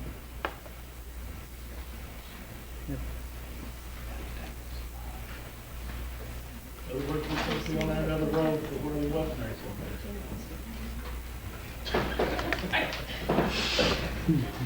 Right, Bill. I agree with what you're saying. I think we need to do everything legal in there. Yeah. We can't build another road? We can build we can work a road to a cemetery. How's that read, Jamie? On the cemetery, we can't build a road? If it's deeded to the county, if they deed a right of way to the county, we can't build a road? There's an existing road, right? No, I mean, if they deed a right of way to the county, and the court votes to take it in, we can't take it in? Is it to an existing cemetery, existing public cemetery? Or is it building a road to? But it does not have an existing road now. Yeah. It does not have an existing. It's road. existing cemetery with no road. Yeah, that's for example. Does it serve the public purpose? Is the distinction. What if John Doe built a cemetery, buries somebody, it says it's a public cemetery, and they want to deed us the right of way to that cemetery? Can we take that? Well, I don't think you should, but if your committee meets and you determine it serves the public purpose and you own it and you want to do it, maintain it, then you can. Okay. It's just, we're just cutting costs. We're into this road brigade, we're just cutting costs on the Yeah. end. But I'm like, That's why you'd say no. I took his job to help the people, and I know what kind of shape people get in. And I'm all about being legal, I'm not disagreeing with that. Yeah. But, At the same time, if we got a cemetery on top of the hill, it's gonna cost us $275,000 to build a road to it. You know, where do you draw the line? But I see what you're saying. What's the difference between a public cemetery and a private cemetery? If it's a family cemetery, it's a private cemetery, right? Right. If they So allow most of anybody- these small ones are all family owned, so we're maintaining those roads. So how are you gonna determine whether it's public or private? If I can't go up there and put my family member up there, that's private. That's a private cemetery. So what the if I- difference is they gotta agree that anybody can be buried in that cemetery Yeah. Right. before you can work it. Whoever owns it So or they can't controls turn it. anyone away. Yeah. Okay, do we ever ask that? Yes. Yeah. And there's a document. There's several documents on that. And that's probably a starting point if you can find it. If Ken's got it.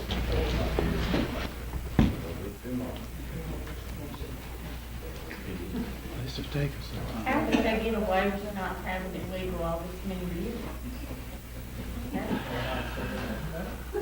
It's kind of like Benny said, we have talked to other counties and they do the same thing. They've done it for years.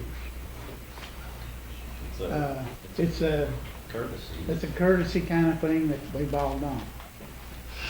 I mean, we were at the Capitol the other day, and a judge, you know, we pulled him to the side and we were talking to him about some other things, and I just asked him that question. I said, what do you do about, you know, public cemeteries? He said, we maintain them. You know, we spray gravel so people can get up there. That don't mean they cut the grass and all, you know, everything like that, but they work the roads, you know, and allow it to be accessible. But, I mean, I'm all about being legal too, but if there's a legal way to do it, I think we need to do that. I think this is a service we need to continue to offer. I'm just worried about the emergencies up to that point. Me too. Yeah. Because it's going to take us a while to get that done. Is there a lawsuit? You said there was a lawsuit about cemetery roads? Like, I can't imagine somebody wanting to sue about cemetery roads instead of stuff. People sue about it for about anything. I'm just like. Even though you're trying to help them. We'll move on to the treasurer's report. Miss DJ.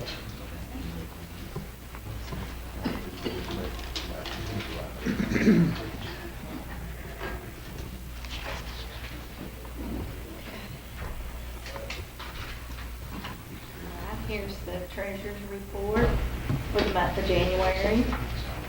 The beginning balance in general fund is $564,136.49. We have revenue received of $337,728.63. $547,900.52 in disbursements, leaving a cash balance of $353,964.60. We're hoping in the general fund, the Kentucky ASAP grant, $19,098.50. The litter abatement grant, $40,053.29. That'll be the section that I'll create a new thing for the courthouse payment money next month. After that, I'll get smoothed over. In the road and bridge fund, the beginning balance is $810,145.85. We had revenue received of $88,298.49. Disbursements of $106,565.75 for a total cash balance of $791,878.59. In the jail fund, we have beginning balance of $94,070.91. We've received a revenue of $58,791.70. transferred in $50,000. Total revenue, $202,862.61. Disbursements of $100,809.72 for a total cash balance of $102,052.89. On the LGEA fund, we have a beginning balance of $668,188.36. Revenue received of $226,747.47. Dispersed $94,501.79. Transferred out $100,000. Total cash balance $700,434.04. This section at the bottom is new. I'm going to start giving you guys an accounting of the money that we're holding within the LGEA fund for tourism. I do a financial report for them every month also, so if you all would like that full financial report, I can start making that a part of the treasurer's report too, because I usually do them around the beginning of the month for them. I'd like to see. That'd be good. So if you all want that, I can do that. Yes, okay. Yes. All right, so holding in the LGEA fund for the Letcher County Tourism and Convention Commission is $5,799 even.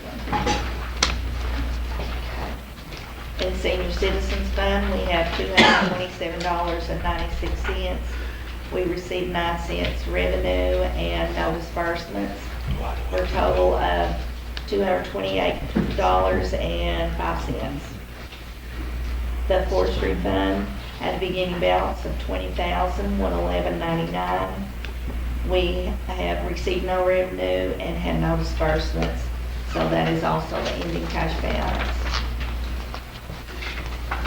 In the Letcher County Public Courthouse Corporation Fund and Depreciation Reserve Account, we had a beginning balance of $30,779.65. Revenue received of $11.73, no disbursements. So the ending cash balance is $30,791.38. In the Letcher County Public Courthouse Corporation Debt Service Account, we had a beginning balance of $283,411.88. Revenue received of $64,127.26. Disbursements of $10. The state charged us a $10 wire fee, and I've requested a refund of that, but I went ahead and reported that as a disbursement. Because neither bank charges us any bank fees, or they don't charge us for our checks or any deposit slips. So they'll refund that to us. So we had an ending cash balance of $347,529.14. The next page is a recap of your bank balances. We're holding no money within the LGEA fund for special projects. The next page is Dealer Burke Sloan's first commissary fund report. And the next page is your sanitation report. And I'm going to tell you guys a couple things that's different about the next 2 reports. On sanitation, well, the reason why things were added to sanitation and rec center is to give a more clear accounting of actually everything that it's costing every month. So the sanitation, I added the litter warden wages and workers' comp and unemployment. Even though we pay that workers' comp and unemployment one time a year, we pay that in July, well, unemployment in July, August, September, October. The workers' comp is broke down for all the departments, but that's what it would have averaged costing for that percentage, 17.934% for those wages for the month. So that will kind of show you more what it's costing that way, I feel like. So then on the rec center report, the next page, I included the building insurance, that's $14,150 a year, so I just broke that down over 12 months. So that's what'll go in every month on that. Also added the salary for the director and workers' comp and unemployment also for the rec center. And then our full-time director now, his health, life, and FEPCO, that's added in. So that's all the changes for those two. Jay, what are we bringing in at the rec center and how much is going out? Okay. On the rec center for the month of January, we had monthly receipts of $33,932.83. So that against what we paid out, we cleared $8,648.94. Profit, yes. And sanitation,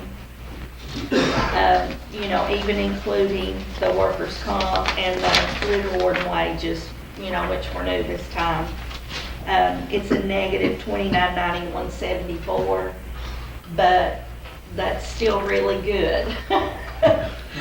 Might not say it's not good that it's a negative, but that's still pretty good for sanitation as long as you are maintaining that service, paying your employees, because the employees, the benefits, all that overhead is a big chunk of money.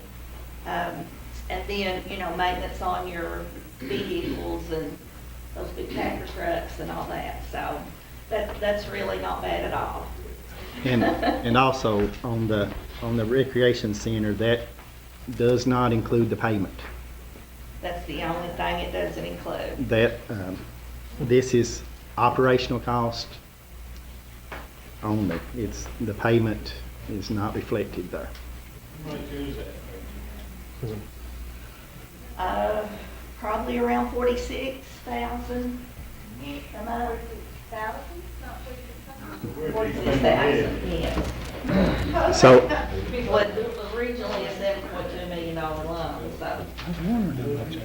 so this, this is day-to-day cost. This is not the payment. So, Is it every other cost item? yes. yes, and we're trying to get the most accurate numbers we can get on that. That's why the insurance is added in. Showing everything, yeah. It's showing everything, so. In other words, it would actually lost $40,000 a month. As a whole, yes. Yeah, it's about 40, yes. And may add also that January, February, March, and April is probably the best months for the rec center. Is that right, DJ? I'd say that is correct. The winter months definitely are. Everybody's New Year's resolutions to get physically fit comes into play.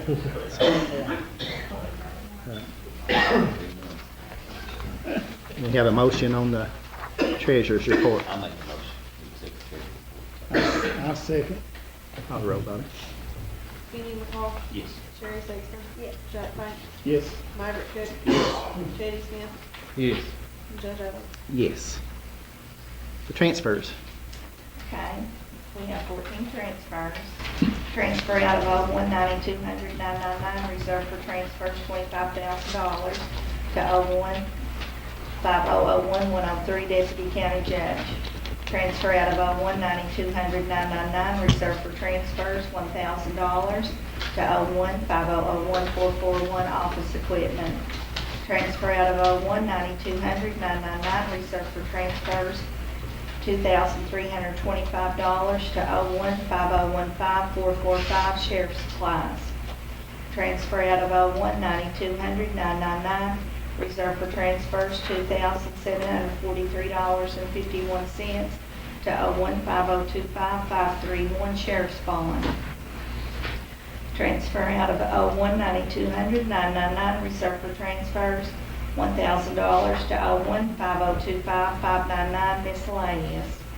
Transfer out of 01-9200-999, reserved for transfers, $10,000 to 01-5080-445, office supplies. Transfer out of 01-9200-999, reserved for transfers, $60,000 to 01-5080-578, utilities.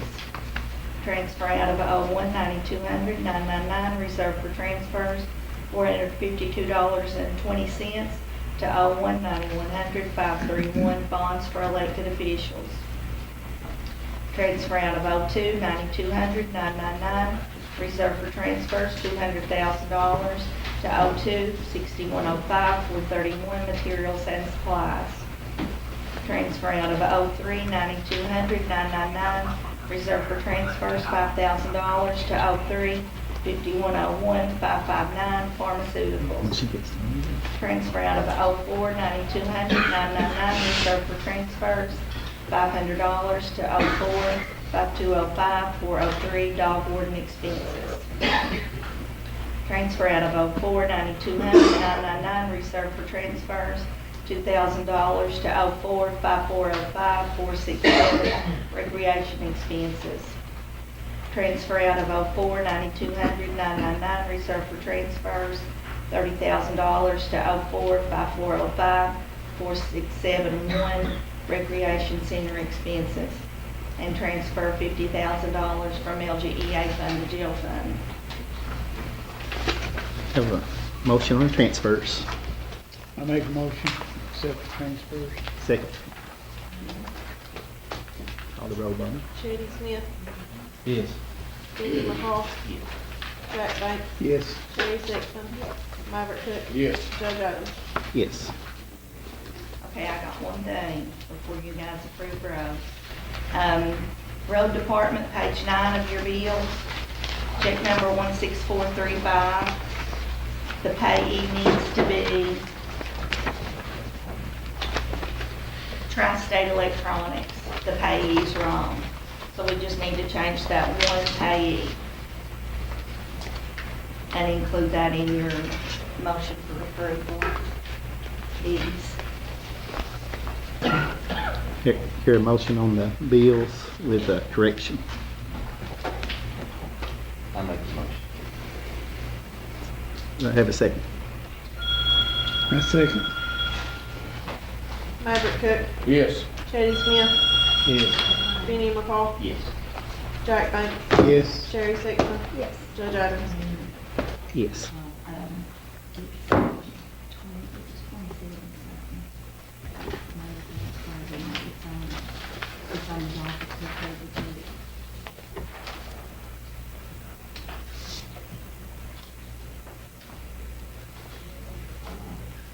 Okay, do you want me to address the board and? Come on up. Sure.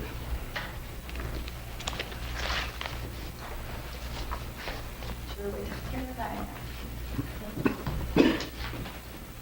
Sorry, I'm back again. I've got a bond that we have to address that you guys, I've got the KRS at the office, it's about $2,700. DJ's got the exact amount It's on the bill docket. that you guys are responsible for paying that bond.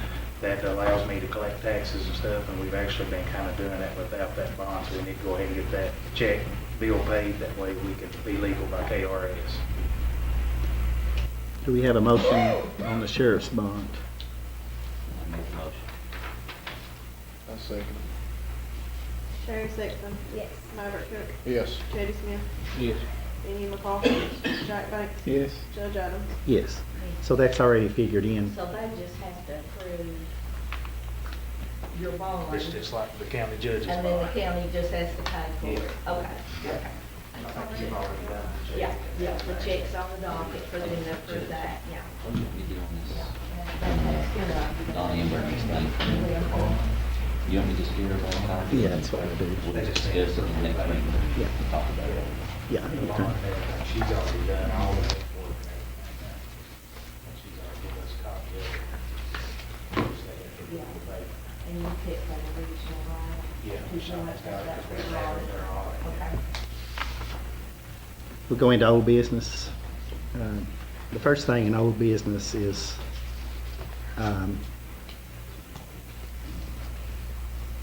someone sent $1,000 to the sanitation department back. You want to explain that, DJ? Oh, yeah. That would have been January of 2018.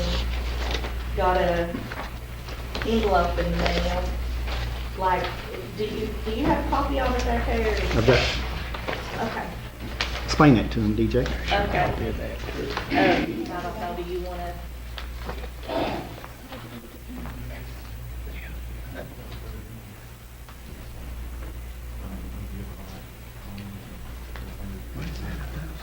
Okay. Everybody see it's just like a regular 5x7 manila envelope. See if there is a date on here. We received it January 24, 2018. It was addressed to Letcher County Solid Waste and, you know, the address for the judge's office. It had no letter, no note, nothing in it. It had $1,000 in cash in it. And so it's just basically been locked up in the safe since then, and There was no return address Yeah, no and return no address. documentation. It was just $1,000 in cash that was sent to the, to the. This year or last year? 2018. We got it January 24 of 2018. Merry Christmas. Yeah. What I'd like to have is court approval to put this money into the sanitation department. Would that be right, Jamie? Yeah, yeah. So it's out in the air. Right. Greg That, and everybody knows about it. I think that's what its intention was to be applied. It may not get applied to a certain individual's account, but Well, there's no documentation of who it come from or whatever. It's just $1,000 in cash, and we just need to get it into General fund for the sanitation. into Okay, sanitation. so Yes. Could we maybe deposit the money in general fund, because that's where all sanitation's money That's what I. gets deposited in, all their bills gets paid out of general fund, and have something specific that you want to pay for, that we'll write a separate $1,000 check out for, you know, be it, What about the you know, safety equipment? the whatever vest the and court stuff? votes for to pay for fuel or, Yeah, we may put that money towards safety equipment for our sanitation workers. The vest and that stuff, would be perfect. because they need them. They do need them. We've already got those bids. I mean, we've got that part done. So like, where did those get ordered from, Jackson? Excuse me, Where did your safety stuff get ordered I from? think it was a common sign, I'd have to look to see. Okay. Okay. We have, Do you know how much it is? No, it's been a few weeks since we got it, I'd have to look to see. Will it be more than $1,000? No, no, no, Okay. Sure that envelope went addressed to the sheriff's No. That's what I was getting ready to say. But if we do that to safety, can it stay in it? Because you're gonna have to have them over and over and over until that money's gone. yeah, that's what I we. think that's perfect. That's a And good if you idea. guys want me to do a separate accounting for that in the general fund on the treasurer's report, I can do that. and we'll have it in a minute. The audit. Yes. I make that motion, we put that money in the general fund for the safety equipment of our sanitation workers. I second. We all second for that? Call the roll. Jack Bank, Yes. Terry Sexton, Maverick Cook. Yes. Teddy Smith. Yes. Benny McCarthy. Yes. Judge Atlas. Yes.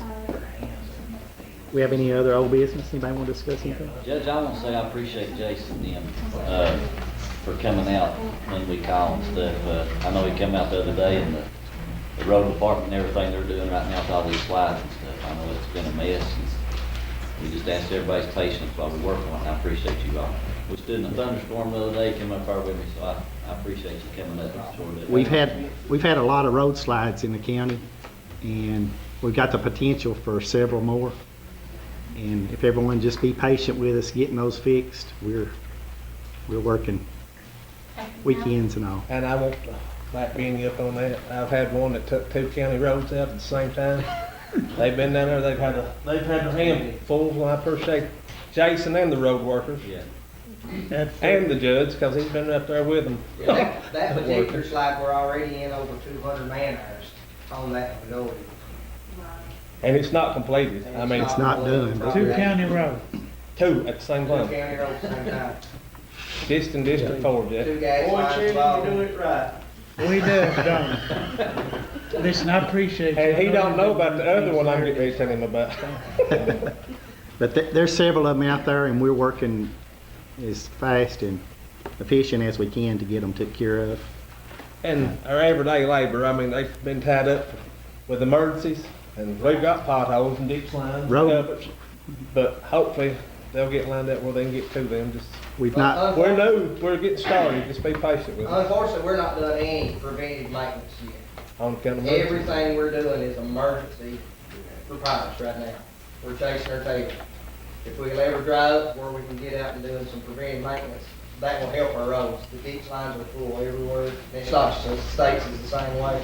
And that's causing us a lot of issues that we've got to get those corrected as soon as we can. but when we can get these emergencies took care of, we'll be doing a lot of maintenance work.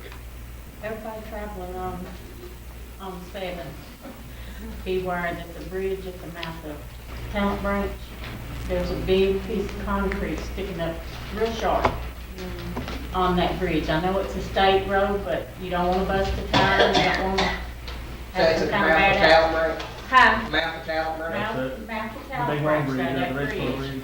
There's a piece of concrete, it's busted a hole out, and that's sticking up real sharp, and it's like a diamond. I'm over by the state right now. We'll get with the state right now and get We it. dodged it coming, I hope nobody don't hit it. And we just ask people to be patient with us. You know, your hauler's full of potholes. Oh, yeah, I know, and I know. And it's not, everyone it's is everywhere, trying. it's everywhere.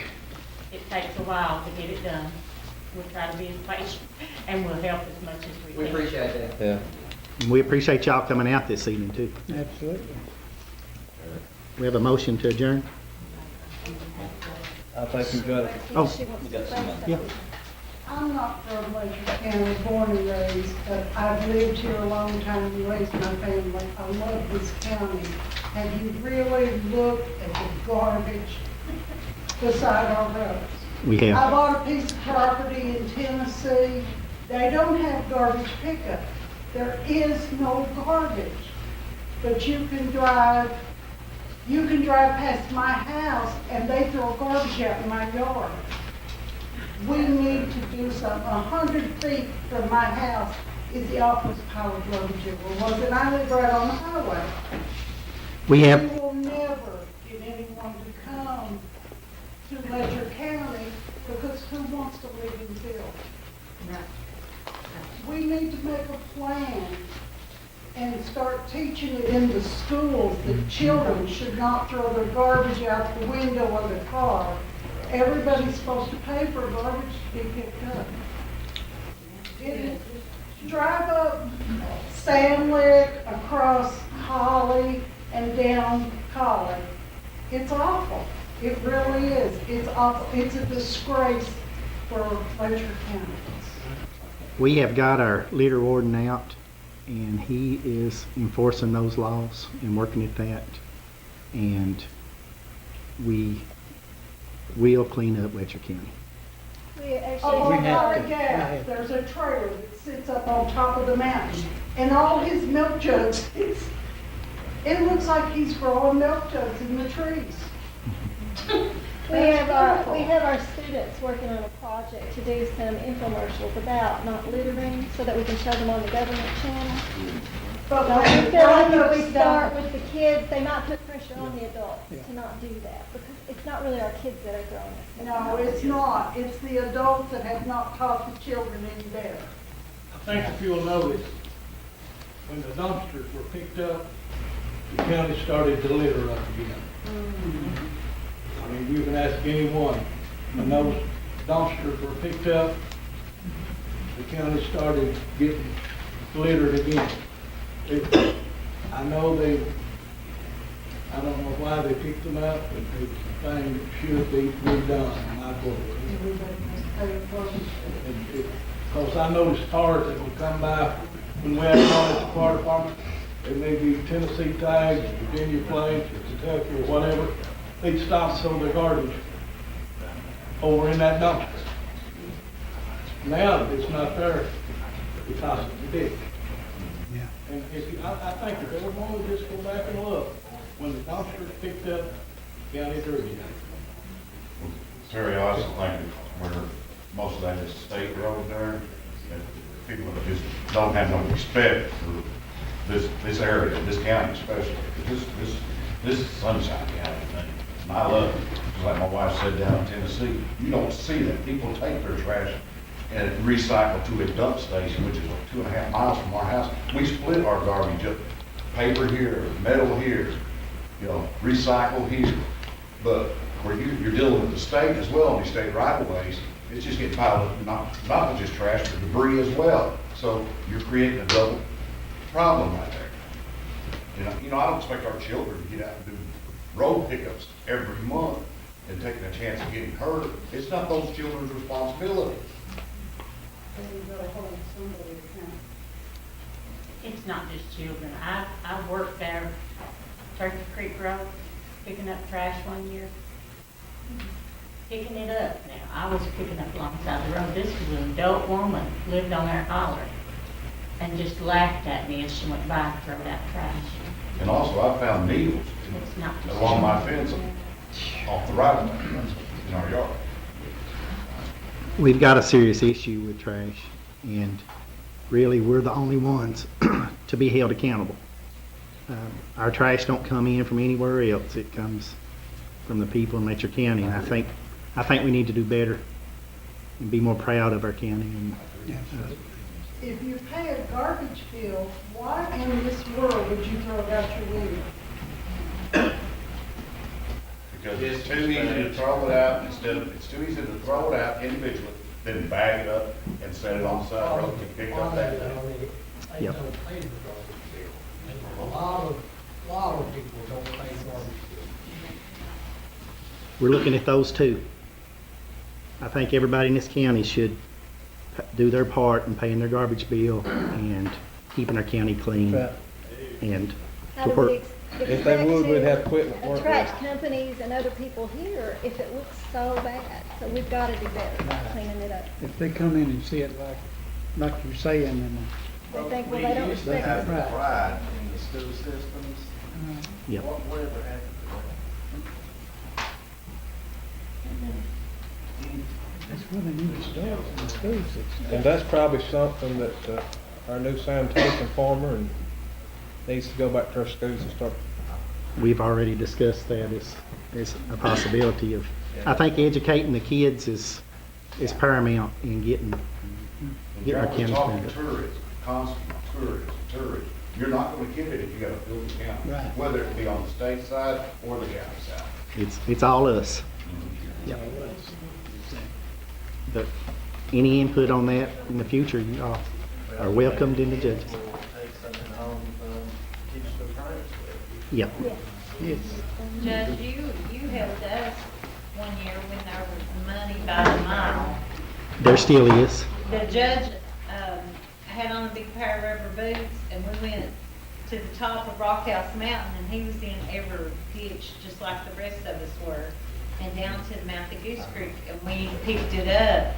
But then I never knew if that money still existed for that. It does. A nonprofit. Nonprofits and about any organization in the county can, and it's $100 per mile is what they get. How do they get on board, judge, to do that? Call Kim at the Just call Kim at the road and department. put it on the list. Yep. We didn't use caution because like we said, they've got needles and a lot of things that are. It's a lot more dangerous out there, not just the cars anymore. Yeah. But we picked up, how many bags that weekend, Gwen? My goodness, I don't know, it was a lot. We was wore out and muddy as a bunch of hogs. And then I went right back there a week later, and there was garbage back in the ditch that we picked up. They come right behind you. Yeah. So it didn't, Yeah, It was until a- we change people's behavior, picking it up's not really helping. We have a motion to adjourn. I make a motion to adjourn. I'll second. Kenny McCall? Jack Banks? Yes. Terry Dixon? Yes. Robert Cook? Yes. Jenny Smith? Yes. Judge Owen? Yes. Hey, yeah. Hey, I'm gonna be part of the solution now. Hi, I'm Lee, and I am a part of the Mountain Heritage Committee Festival, and we wanted to come and give you a sneak peek on what's going to be happening and a save the date kind of thing. We want you to save the date. September 23rd through the 28th will be the 2019 Mountain Heritage Festival this year, and we already know who our special guest will be for our headliner. On September 28th, it will be Halfway to Hazard, and we hope you'll make plans to be there with us and enjoy the 2019 Mountain Heritage Festival. Hi, I'm Trey here at Sexton's Used Cars, where the good weather's back and the great deals never left. We've been here on the River Road in Whitesburg for over 15 years, helping you find the dependable car, truck, or SUV that's just right for you and won't break the bank. So this year, when it's time to buy, stop by and see your neighbors here at Sexton's Used Cars in Whitesburg, or give us a call at 606-632-0549.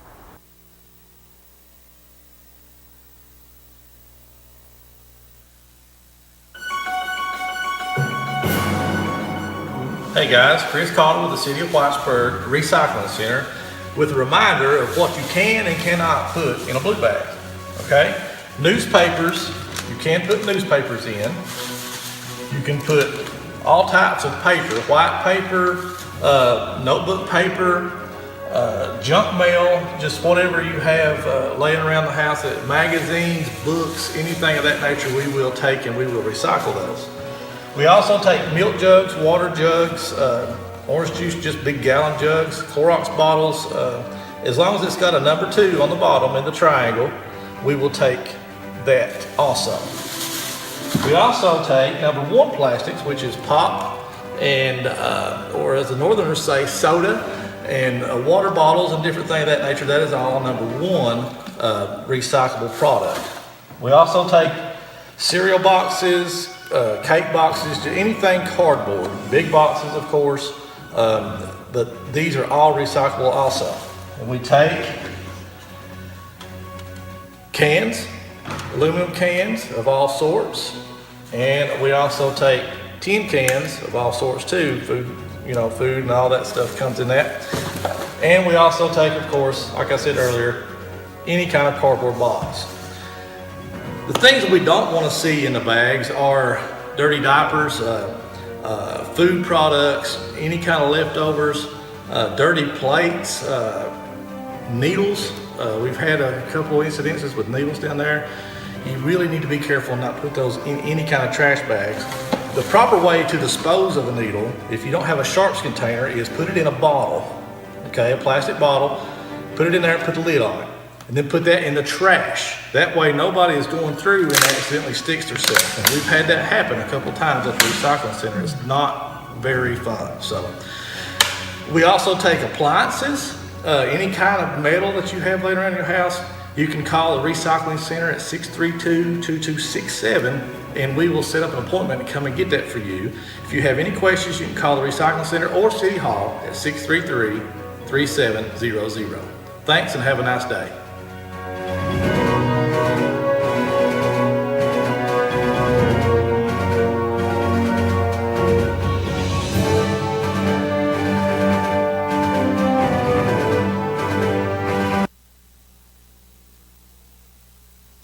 On May the 1st, 1960, a U-2 unarmed reconnaissance plane took off to fly a spy mission over the Soviet Union. The pilot was Francis Gary Powers, who was employed by the CIA and was claimed to have been shot down by the Soviet military at 70,000 feet, approximately 1,200 miles inside the Soviet Union. In the following days, Nikita Khrushchev exploited the U.S. government's cover story and walked out of the summit meeting in Paris on May 16, 1960. There is a direct relationship between the U-2 incident and the end of U.S. President Eisenhower's crusade for peace. In response to Khrushchev, the U.S. Department of State issued a statement on May 7, 1960 that Insofar as the authorities in Washington are concerned, there was no authorization for any such flight as described by Mr. Khrushchev. Colonel L. Fletcher Prouty worked in the Pentagon at that time, and he has a very interesting recollection of this event. What follows are 4 separate interviews regarding Gary Powers' U-2 flight. It said that the U-2 flights over Russia, the Americans shared the information with the British freely, and in return, the British supplied pilots. I saw a picture, it looked like 10, 15 guys, and evidently they were U-2 pilots, and it claimed that these guys were British. Now that goes against the thinking that, what's the thing was shot down? Well, the British had U-2s. Oh, their own U-2s? Yeah. Oh, okay. The U-2 wasn't a CIA thing. They couldn't maintain airplanes. SAC maintained the Air Force. The U-2 selected the targets and the time of going and that sort of thing. But the planes were supported by the military. They were purchased by the military. I made one of the original phone calls simply as a function of my office. Mm-hmm. The system I had furnished supplies for them all to their operation, and it was a professional flight operation, which the CIA was authorized to use for spying purposes. The secret of the U-2 was the camera. Geez, the camera was so advanced that's the U-2 that went down, the Powers on it, didn't have the U-2 camera. It had an ordinary old bomber camera. Oh, really? In other words, somebody ahead of time selectively had taken the Lundall out and let I even have somewhere the serial number, the one that was on the U-2 that went down. It wasn't a Lundall. And that's what they're telling. In other words, they were trying so hard to keep the Lundall out. They knew that plane was going down. Short of fuel at the base where Oswald was working. At the time he was working there. At Sugi. But no other. Lockheed. The British, so they bought their just leased. I was telling you, we use pilots. It's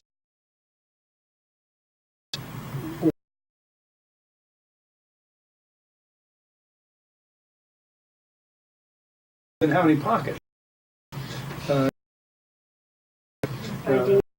Plus the trinket hand out to care and escape and evasion. The Russians found tried. Later, the thing was set up. Land or did he? Well,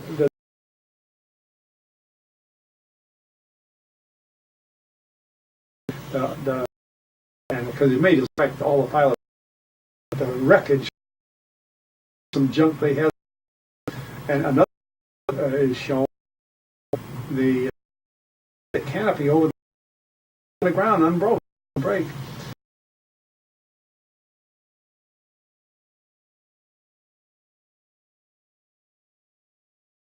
Laid down from at the altitude of the aircraft. Therefore, so when the Russians first thing is, well, it flying with this, it was a, well, of course he running his engine that used like in and hydrogen had half enough. The plane came down. The flight was right. There's no. And that morning when and finally when I lost the plane, if they lost the plane, they wouldn't have been all shook up. You know, they would have known it was lost. They were shook up because they didn't know a plane was in the air. That's what bothered them. And another thing you should know about this kind of work is the office directly across from me was called Cover and Deception. Every time there's an operation, you have another office saying all the different ways that it couldn't possibly have happened. You know, like robbing a bank. You work out your cover story ahead of time. So you go rob the bank and you have your friend in Las Vegas saying, "Oh no, my friend was with me. We were in room 110, and we couldn't have possibly been robbing a bank. We were out in Las Vegas." You got to have your cover. So, but this is the way the government would work. It's either you two guys, my office, and the cover people, and we all supported each other. So I provided the hydrogen, among other things. When I say I don't mean personally. I had a system, Yeah. thousands of guys that did these things. So it's a very small window or group of people who could have ordered that even in the air. Yeah, that's right. Yes. It was very. There was something about somebody that was able to make the phone call that said go, and the guys in the field had no way to cross-check it, and the plane went. So there it was. So could it have been? So it wasn't.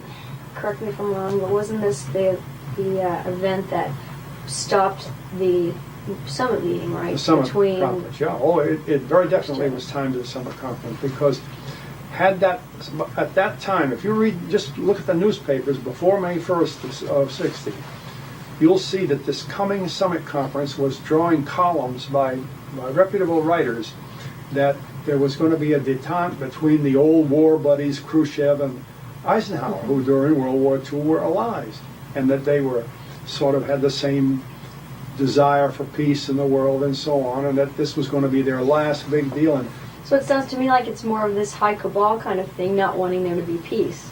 exactly, Essentially. yeah, exactly.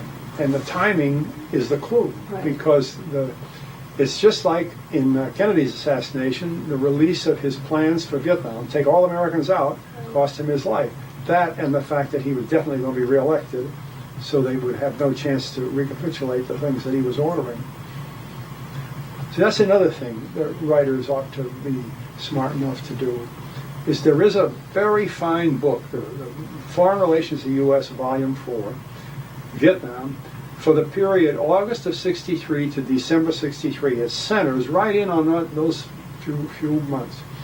And in it, it has, I think, 26 meetings in the White House by top people in the government on the Vietnam situation. They didn't bring in the Department of Commerce and all that stuff. Talking about Kennedy's plan. They were developing Kennedy's plans right there with Kennedy. They named the people that were there every time. My boss was there at most of the meetings. When he wasn't there, he was out in Vietnam getting some information that they wanted, and then came right back again. Is that Krulak? Krulak. And all this is you can get on. That's how I got it on a bookshelf upstairs. Anybody can walk in a government printouts and get it. And there's Kennedy's plans for Vietnam that positively say take the 1,000 men out as a token by the end of the year. We'll have everybody out by 65, and I'm not sending anybody into Vietnam. That cost him his life. As well as a lot of other people. It's just like the U-2 affair cost Eisenhower the chance to talk to Khrushchev and probably reach a détente. That's what his goal was. He had been working on Crusade for Peace. Yeah, He right. went to New Delhi, India. The biggest crowd ever assembled came to see him, and they plan to go to Moscow and have a bigger crowd there. So what does somebody like Eisenhower do or think when that happens? Oh, according, Do you know? yeah, Do you know what I mean? he has written a book, or part of a book, I forget just where I have the thing, that where he mentions that, he mentioned that Fowles wasn't shot down. Eisenhower does. And from that time on, he was, he had a lot of heart attacks, and he was a very weak person, very weak man. And Nixon was almost running the government. Whenever there'd be meetings, say, for the Cuban anti-Castro program, which had nothing to do with Bay of Pigs when Eisenhower approved it, it would always be Nixon handling the meetings. Eisenhower wouldn't be there. His last year or so, he was just a figurehead. But did he write anything then, saying what his opinion was of the whole thing? I don't know whether it's his own writing or somebody writing him about it. I think maybe Emmett Hughes might have written it, but it was to the fact that Eisenhower said the plane made one of its normal crash landings. He was using those words as any military man would, because they did the conventional landing when the U-2 comes down. But he definitely is saying that the Russians didn't shoot it down. But the best source on that is Dulles himself in the same month, in the May of 60, before the Foreign Relations Committee. Dulles says that in just plain words. And then he was almost blackmailed, either fire Dulles and Cabell and whoever. You say that Khrushchev gives him a way out after the discovery. First of all, Khrushchev announces that they've caught, that they shot down a plane. And he doesn't say anything else, an American plane. And then Dulles provides a cover story. which is readily disproved by the Russians because they had a whole bunch more information than what they... They said it was gathering weather information or something? Yeah. Yeah. Well, NASA was doing all the publicity. The CIA was out of the picture. It was supposed to be a NASA airplane, upper weather atmospheric checks. And he says, in your book it says, the Russian premier was ready to say, "We are so close to the summit and to peace. I am ready to accept that this was a cruel and terrible provocation made by others without the knowledge of the American president. Let the president stand up and say that he had no knowledge of this flight, and then back up his statement by firing Allen Dulles, Dick Bissell, and those other 4 men who had pressed so hard for this flight." So I'm curious who those 4 men were, and had Allen Dulles and Dick Bissell really pressed so hard for that flight? Well, I think in their position, they couldn't, it was their U-2. I mean, their flight had been approved. But what you had to have read earlier in there, and I'm sure you did, was that the order for no overflights was non-exclusive. In other words, nobody was authorized. I grounded all the planes I was using to fly over Asia, and we were flying in those days all the way from Taiwan up to Kokonor, and from Thailand up to Tibet, and we were just covering the area with a lot of airplanes. We just grounded them all. In fact, it probably cost us the Tibetan campaign because we were keeping the Kampas alive with food and medicine and weapons by dropping into their mountains all the time. We stopped, and they couldn't figure out what on earth had happened to us. Here we were supporting them and encouraging them to fight, and we stopped, which was a pretty bad thing to do. Well, all of a sudden, out of the clear, here comes a U-2 flight, which is an overflight. And just a short time before that, I had asked the Secretary of Defense to ask the White House for permission to fly over the Kampas with food and medicine. I said, we won't take any weapons, but the 4 guys need this. And the White House turned it down. So I knew the White House was emphasizing the fact, no overflight. Then this flight took off. Well, ostensibly, it's a CIA flight. You have to figure, since the only person in CIA that could authorize it in the final analysis is Allen Dulles. But Allen Dulles wasn't talking. So he was, and when he did talk before the Foreign Relations Committee, he said clearly, it wasn't shot down. In other words, Khrushchev is wrong. He's telling a lie. There's something else to it. And Allen Dulles was, and you can just read in the testimony how uncertain he was about the facts himself. So he was almost saying, I didn't know about that, and I wasn't sure about this. He's almost saying, I didn't send that plane out. He didn't say it that way, but if you read the transcript carefully, you get that meaning out of it. Now, is what you're telling us here now, and Dulles' possible uncertainty about this, is this something that you have come to since writing this book? Because this paragraph sounds like Dulles and Bissell pressed so hard for this flight and 4 other people. What I'm talking about there is not the specific flight. What I was told when I found out that they made a flight that I thought was prohibited by Eisenhower, that they must have pressed for it. What alternative was there? Later, I got a hold of a copy of the transcript, and I could see what was bothering them. And see, these transcripts don't come out immediately. Right. You get the things later. And what I knew from the U-2 contacts I had was that it wasn't a normal flight. And this business of getting it to be flown at all, I knew had to have been done without Eisenhower's permission, because, I'll say White House permission, because that's the people who turned me down with the planes over Asia. There's no overflights. With the Gary Powers story and your inside knowledge that he was, that he landed, he was forced down, and it somehow appeared that, I think you put in your book, The Secret Team, Allen Dulles, Bissell, and those 4 other men or something like that. Do you think there's any avenues to corroborate that story that the Cold War, certain people in the Pentagon had decided?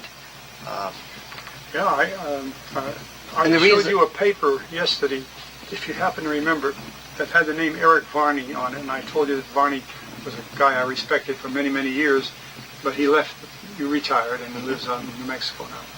Well, Varney, on the day that Powers went down, just came in my office like this. He said, "Fletch, here," and it said, "These 4 guys did it," and he left. A couple of weeks later, he left the Pentagon. Well, they were people that were very easy to realize could have done it because they were in the scientific jobs where the U-2 was a pretty new airplane that could have made it impossible to send a U-2 or could have fixed it. And very few people knew that the U-2 carried hydrogen. Even the pilots wrote in.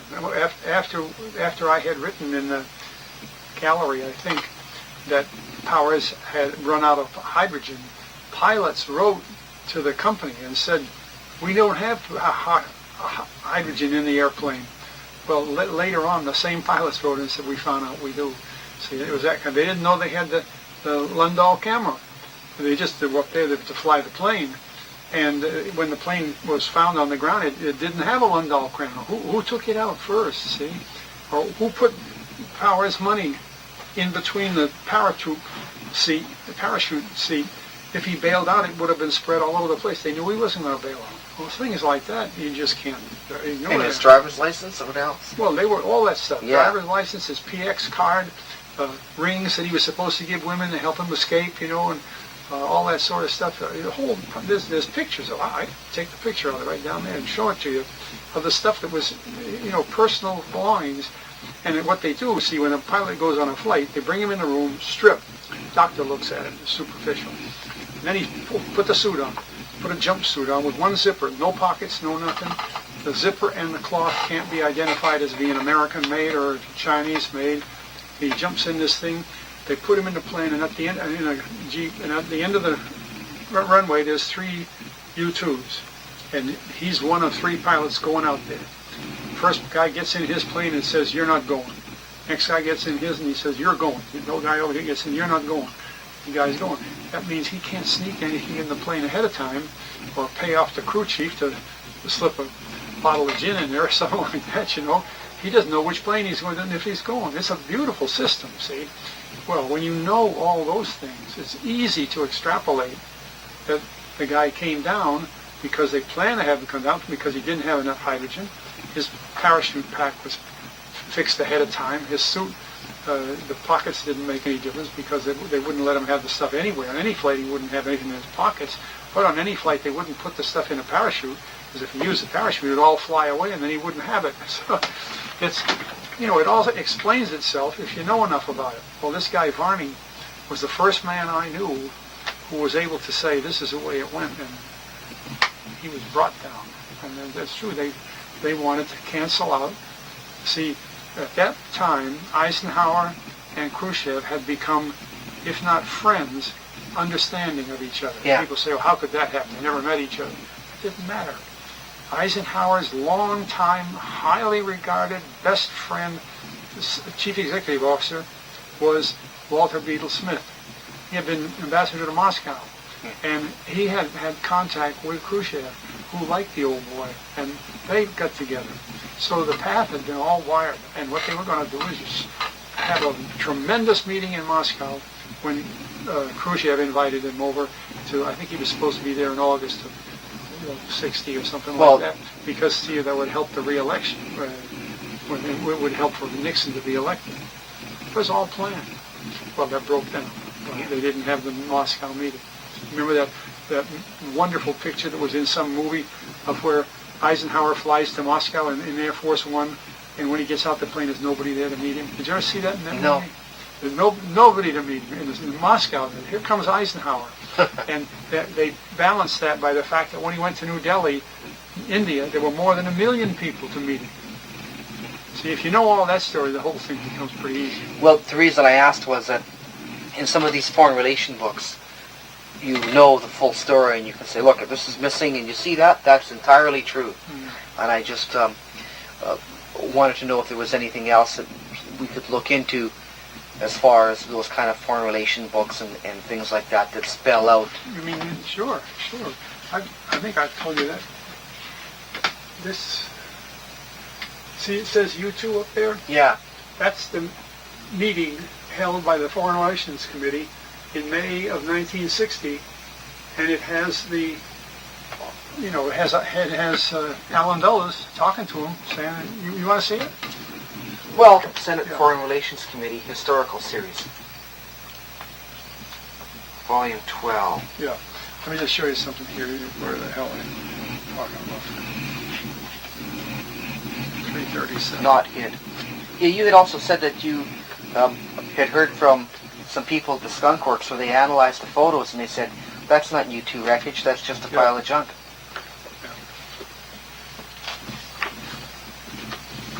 That's when they sent it back to Lockheed, you're right.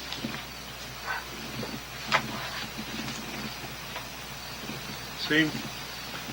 This is Dulles. We don't have information, and this is only one time he says this, there's other times we don't have information that is all complete. It is our belief that there was some malfunction of the plane when it was at an altitude that is around 70,000 feet. He was undercutting because he didn't want to tell them. These planes, under certain conditions, do flame out at very high altitudes. Whether that malfunction was or was not caused by ground-air missiles, we don't know. Now that's that point. Then at another point, he comes out real clear.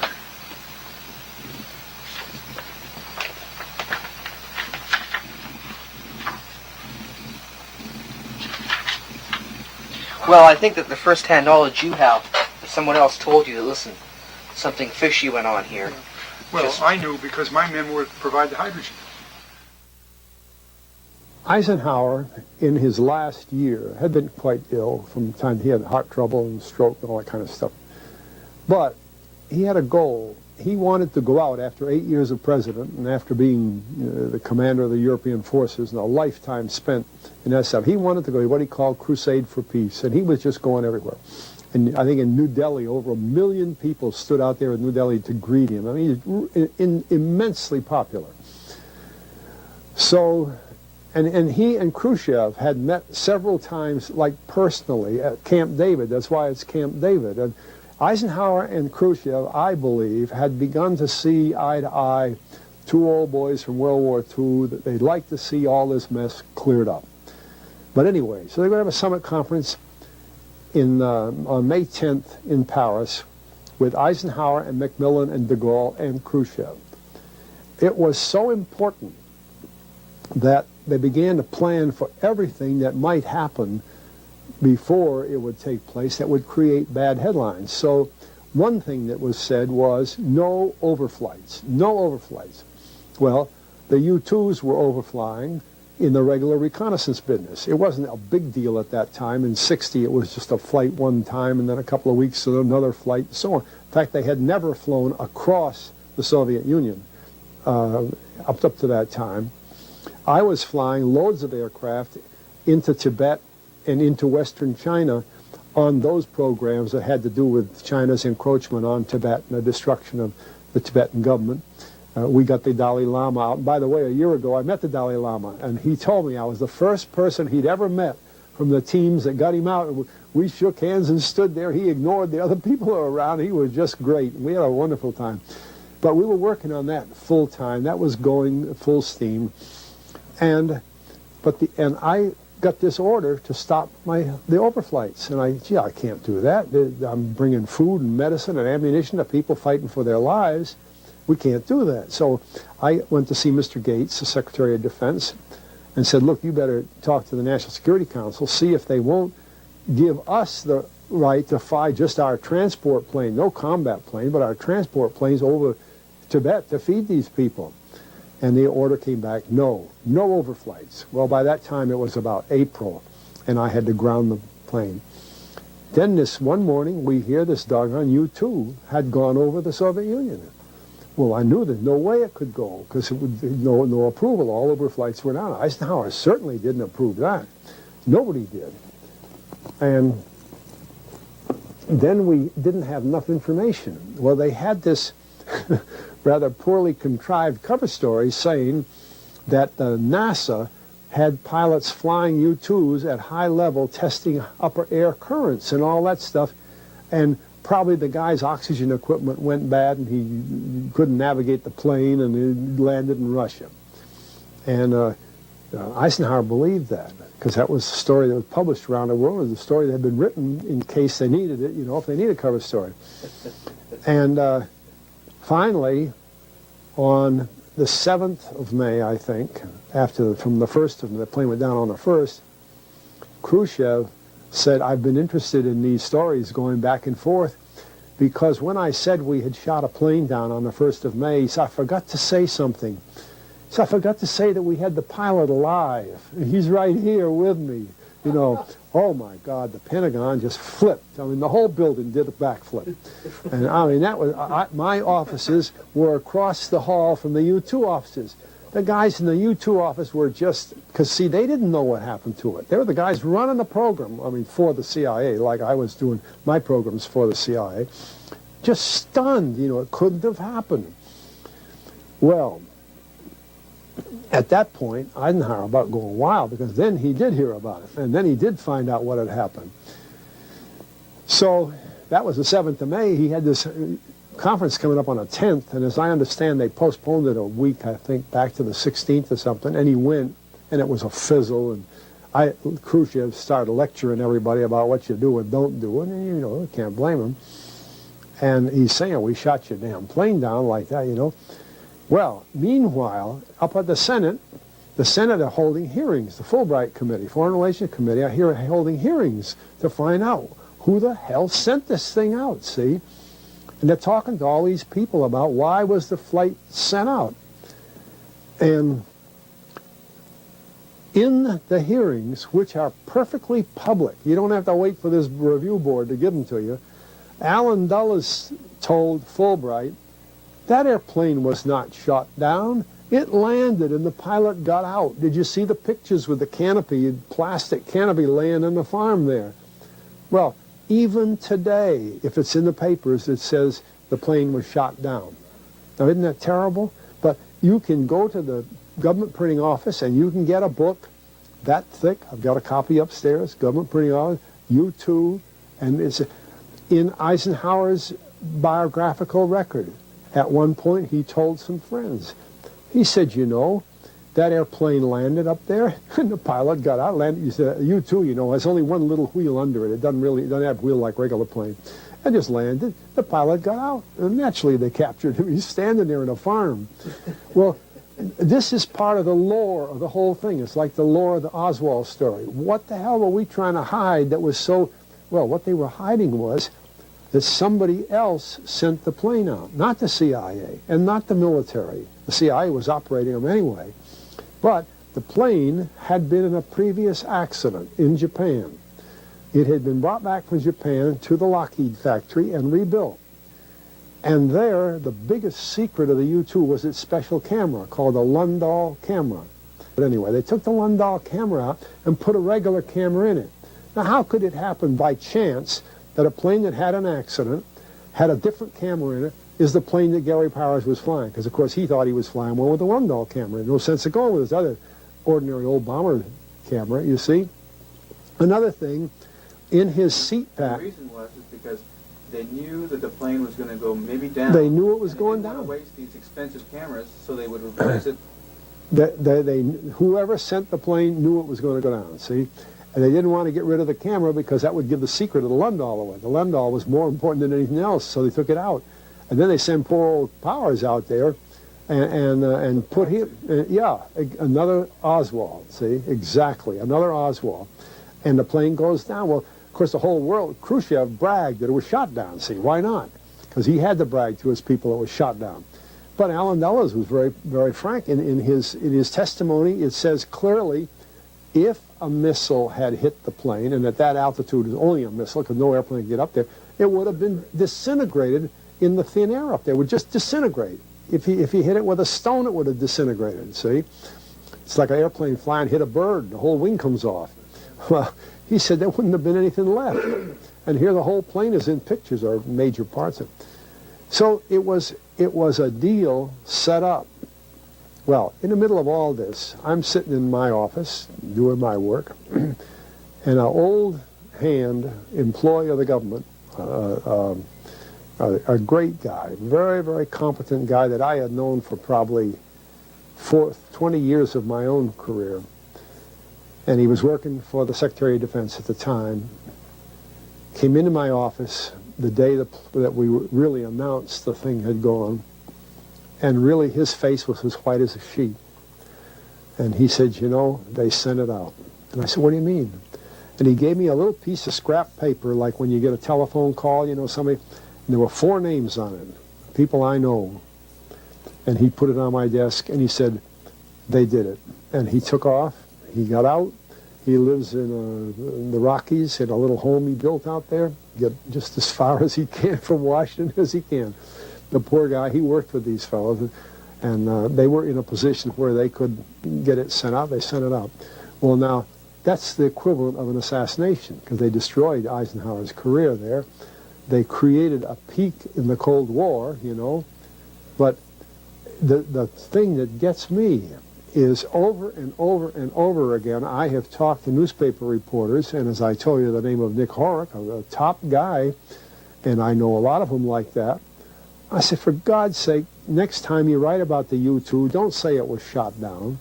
Read the congressional record and cite the congressional record and say, Allen Dulles said it just landed, Eisenhower said it just landed. Anybody knows it just landed, the pilot's alive. You know, what are you going to do? But you see, you cannot get the newspapers to publish that. Are you in a position to tell us 1 or 2 or 4 of the names of? No, because I don't know whether they're alive now, and I wouldn't do it if they are. Because if they don't tell, I'm not going to. They were working, you know, I was an employee, they were unemployed. They probably had a reason. Somebody probably told them. But do you think somebody cut in on this operation? In other words, you said it wasn't Dulles at the CIA. And Dulles, I want to ask you about Dulles after this. He fascinates me and always has.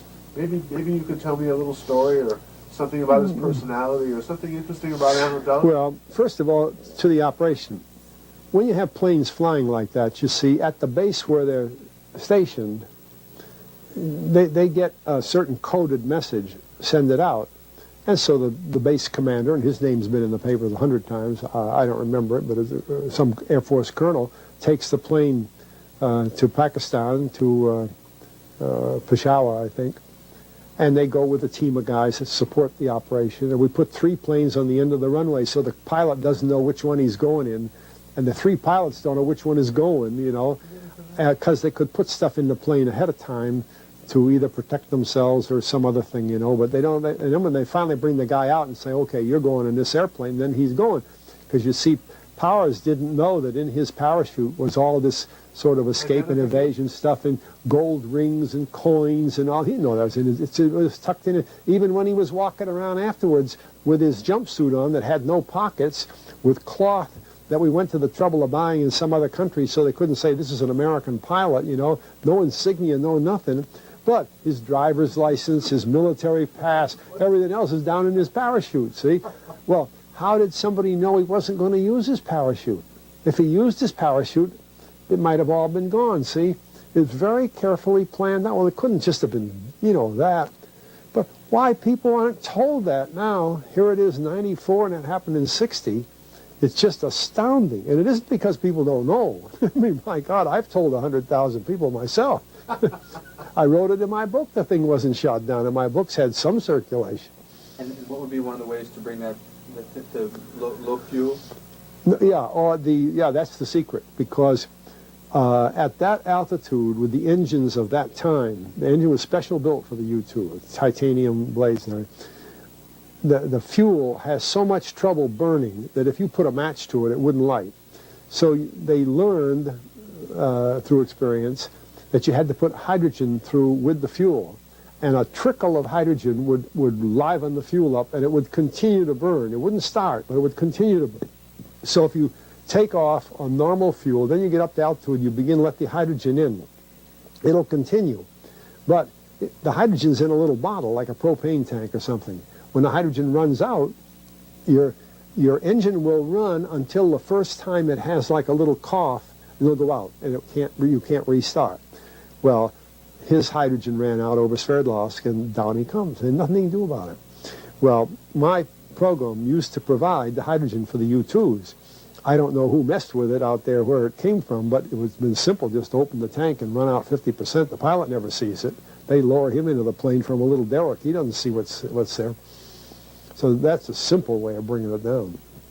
And when I first published that in my book in 71 or 72, the Lockheed people told guys, pilots, and everybody else in the program that there's no hydrogen in your airplane. Don't even think about it. And years later, they began to tell me that, yeah, there was hydrogen. The pilots used to write to me and say, oh, there was hydrogen in our plane. Of course there was. We were sending it out for all the time. I mean, this is important to COPA. See, news is so, it isn't just Kennedy. And the news is out. People know it. It's printed. But the news, it has nothing to do with security. The things I'm quoting have been on the shelves of GPO for years. And this is what fascinates me, how it can be perfectly open, no classification. You don't have to have this committee looking up for classified records. I'd be afraid of those records because they've had 30 years to write them. They'll tell them what they say. But when Allen Dulles testified in May of 1960, his testimony's in print and is available.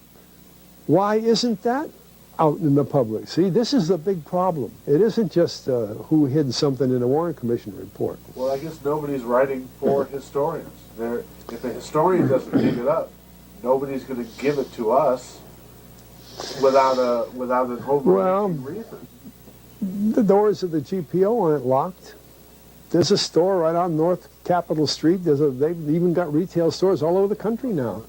And they're not locked. And you can write to them and say, I want the book I've got upstairs. All you got to do is write and send them a couple of bucks and it's yours.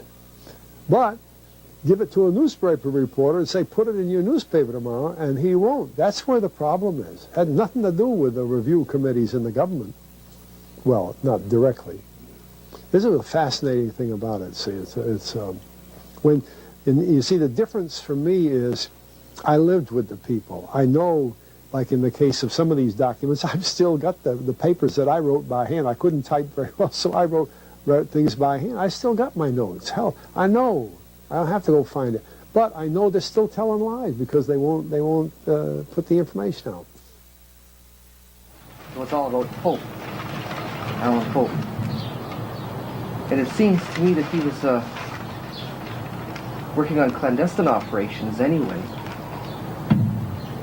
And you mentioned him in your book, The Secret Team, the fact that he had been shot down, but much like Gary Powers, he had identification that normally is prohibited on a flight. Yeah, we were stunned to learn that because the pilots on those flights, and of course there were more B-26s than his, there were more pilots than Pope. That operation in Indonesia, as I recall it, was the largest operational activity the CIA had ever undertaken. And we had reopened, we might say, an island in the Pacific that had been a military war base during the Pacific for bombers in the war against Japan during World War II. So we had a whole base there. And then we operated out of Manado, which is mentioned here. And it was a pretty good sized operation. But what blew it up was it was ostensibly, we will say, being operated clandestinely, and nobody knew who was supporting the rebels. Well, of course, that's fantasy, but that's the way it was being operated. And when Pope went down with all this identification in his pocket that said he was an Air Force captain, mentioned organizations, I think it even had his automobile license and things like that from the base on the Philippine Islands, the U.S. government was exposed. Immediately Ambassador, I think it was Ambassador Jones at the time, was called in to explain it, and the whole thing was blown. And then they knew that the operation was being supported by the United States and not by some phantom organization. Well, that was the role of Pope. In other words, he was a bomber pilot. As this man says, there were various bomber strikes. Well, they were, but they were by many pilots and many planes, so I have no way to know whether it was Pope in the bomber strike he refers to or not. Could have been. And as I understand it, and I think I have the official reports because I believe I got the first reports, that when he was shot, he was over water. He was shot down by guns on a boat, and so his plane landed in the water. The crew fished him out of the water, and he was taken prisoner that way. So his activities were pretty limited once he'd been shot down. Well, with all that sort of thing, the first time I ever heard the name Pope was when I heard that this man had been picked up out of the water off Indonesia. Before that, in our business, we never had the names of people. We never asked who they were. We just brought qualified men into the business and then let the operators command them. So I can't claim to know Pope or very much about him except from the operational side. Let me refer to one of the questions.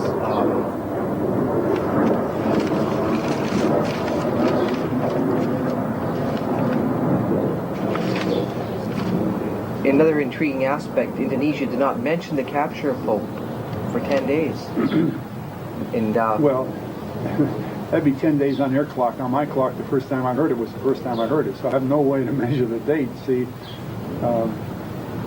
the flight was clandestine as far as all of us were concerned. In 1962, Robert Kennedy talked Pope out of jail. So Well, Robert Kennedy went there. What he did is, because we knew the man was being held alive in Indonesia, we tried the same thing we're doing with the Vietnamese. There's an MIA, or POW, whatever category you want to call him, and we wanted to negotiate to bring him back. So President Kennedy sent Robert Kennedy there to meet with the government and to work out some agreement that they would release him. And they did that, and they released Pope, and he came back.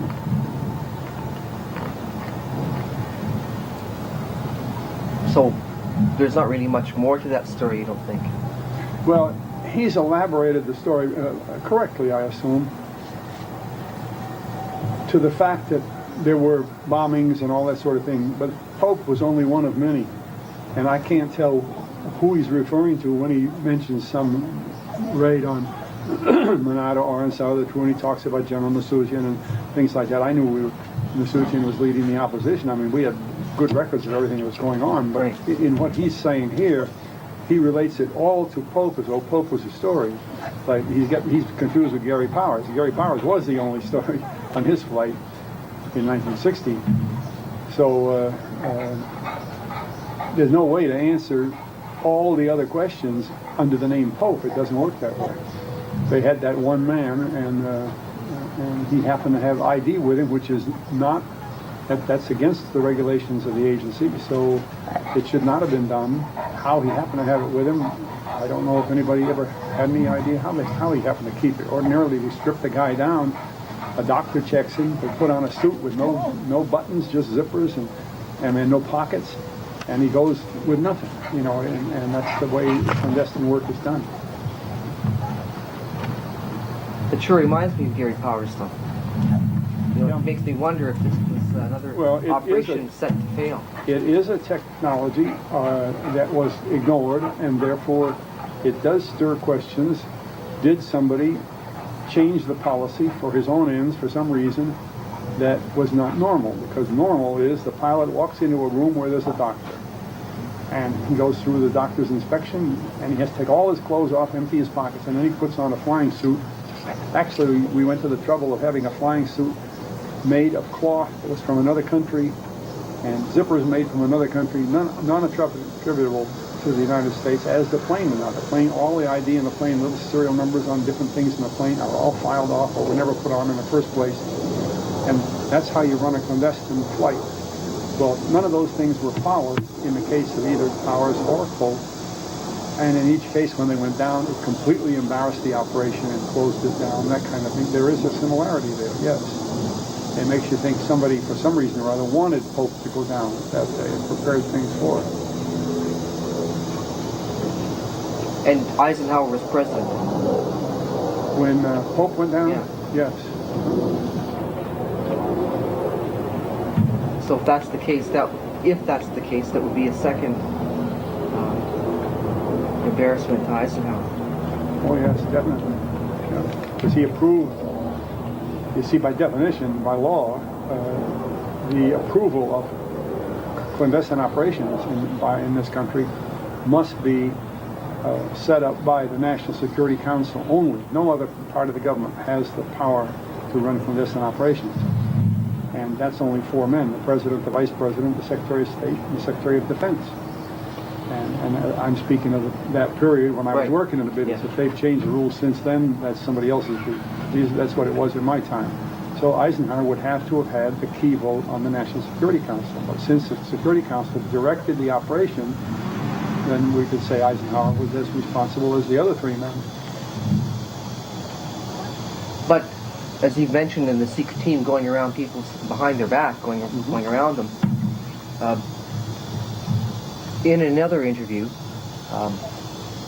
you had mentioned that you actually did have knowledge that Gary Powers' flight was meant to fail. Well, it was no accident. In certain ways, because even Mr. Dulles, Allen Dulles, in testimony before the Senate International Foreign Relations Committee under Senator Fulbright, Allen Dulles himself said that Powers wasn't shot down, that he came down due to a mechanical problem. Well, I had been told, for whatever it would be worth, that, and I got this in a note from a person in level of the Office of Secretary of Defense, that certain people fixed the plane so it came down, and Gary Powers would know nothing about it. But you made reference to those 4 men. Yeah. You said it was, yeah. Pardon? Well, in one of your interviews, you mentioned that a fellow had come in to see you and say he had just had a little note, like a phone message note with 4 names on it. And see that? We figured out what really happened. And these guys set the flight up. So that's true. And secondly, you had mentioned as part of your job, somebody had asked you to deliver a special hydrogen tank for the hydrogen fuel. Well, not a special one. My job was... What I meant was, normally you just supply the hydrogen for those planes, and one came in that was only required to be half full. Well, a lot of people misunderstand that because they don't understand the U-2. Okay. Including U-2 pilots. U-2 pilots wrote to me and thought that what I had written was wrong. Then later they wrote and said they found out it was right. You just put jet fuel like that guy going overhead right now. This U-2 going overhead.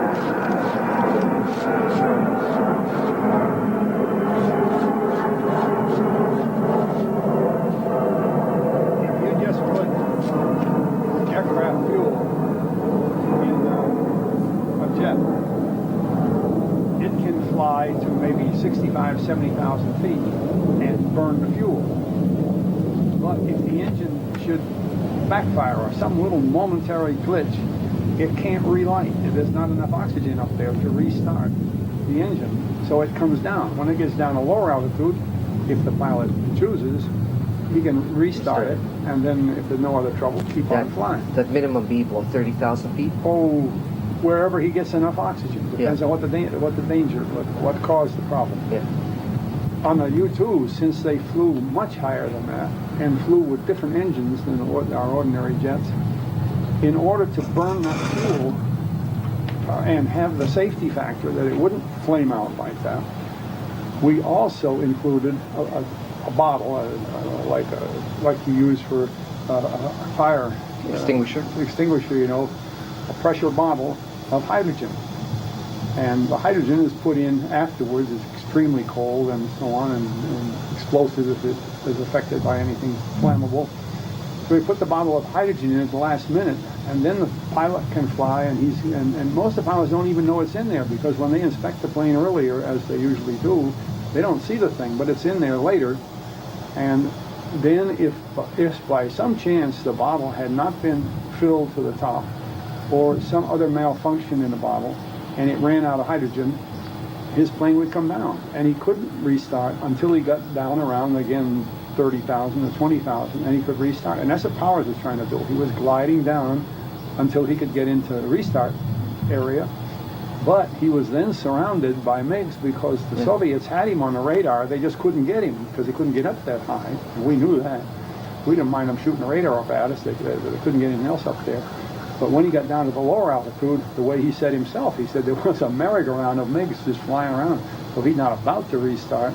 He just glided down and landed in a field. And that's what Eisenhower wrote in his own books, says Gary Powers landed in a field. Well, people ought to know that. Now, in Pope's case, there's no hydrogen bottle involved. That's how he just was shot down, he claims, by guns on the deck of the ship that he flew over. And the ship was not his target. He went not after the ship. But he had only land targets. But he flew over the ship and they shot him down. And then this fellow's last question was, Pope is probably still alive. I wouldn't have the slightest doubt. Would he be taken care of? Just pension, military pension? Just asked to relocate? Sure. He was always an Air Force officer. He wasn't the CIA man. He was always an Air Force officer. We don't cut him out of the Air Force when they work. It seemed to be this guy might be looking for him. To get his side of the story. But there's no way to know because, first of all, it was none of my business. We didn't ever use names. He wouldn't know who I was, and I wouldn't know who he was, and we didn't do it for business that way. We kept it that way. There were thousands of men in the CIA that my system had put there, and we weren't about to be, myself or the people that worked for me, to meet them face to face, except in very unusual situations. Well, one last question about the U-2. In other interviews, I heard that was your department supplying hydrogen for the program. My department supplied everything.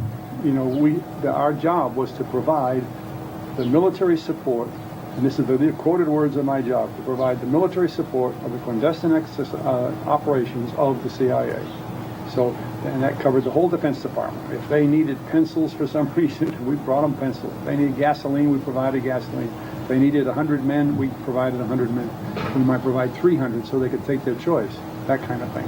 But whatever the request was, whenever we found out that the U-2 was going on a flight, we had the pilot, we had the plane, we had the fuel, we had everything it took, and among other things was an ordinary, for this kind of flight, was an ordinary bottle of hydrogen. And without the hydrogen, if it wasn't put on, there's where the problem of the plane coming down, and that's what Alan Dulles explained, that he had a flame out and came down.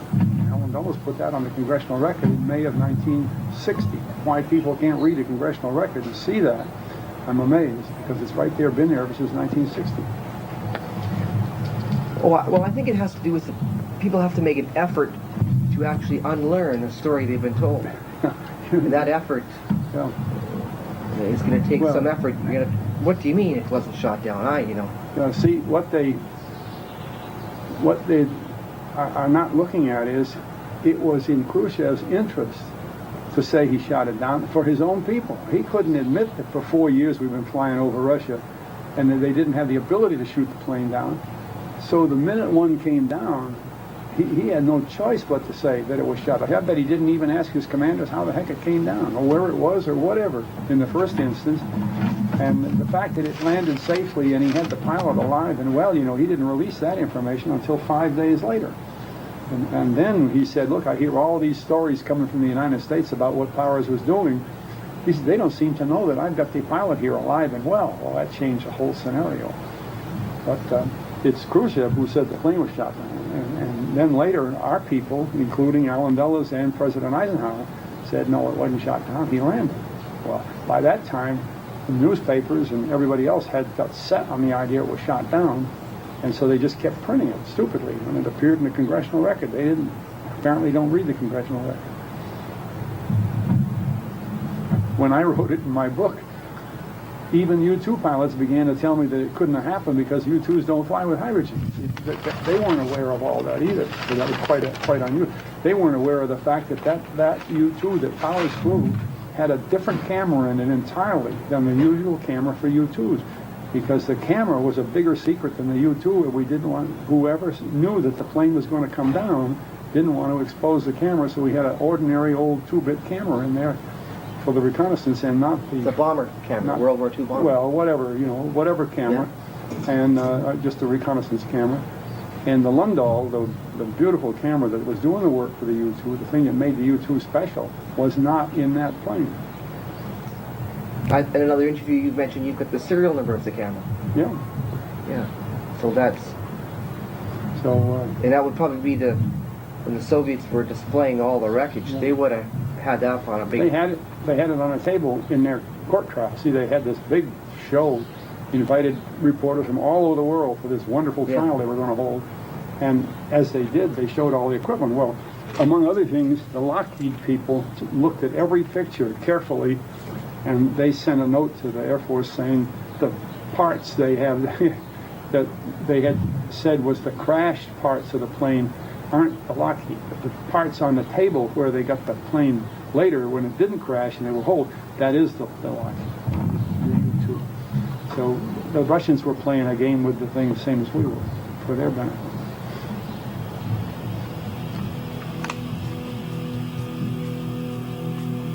The U-2 could reach 90,000 feet, much higher than Soviet MiGs or SA-2 missiles could reach. Allen Dulles briefed Colonel Andrew Goodpaster, who was Eisenhower's intermediary to the CIA. Allen Dulles stated that we were unlikely to lose a U-2, and if we did, the pilot would not survive. We were told, and it was part of an understanding of the situation, that it was almost certain that the plane would disintegrate, and that we could take it as a certainty that no pilot could survive. It's possible Gary Powers did not use the ejection seat because he may have wondered if it would have blown him up as well.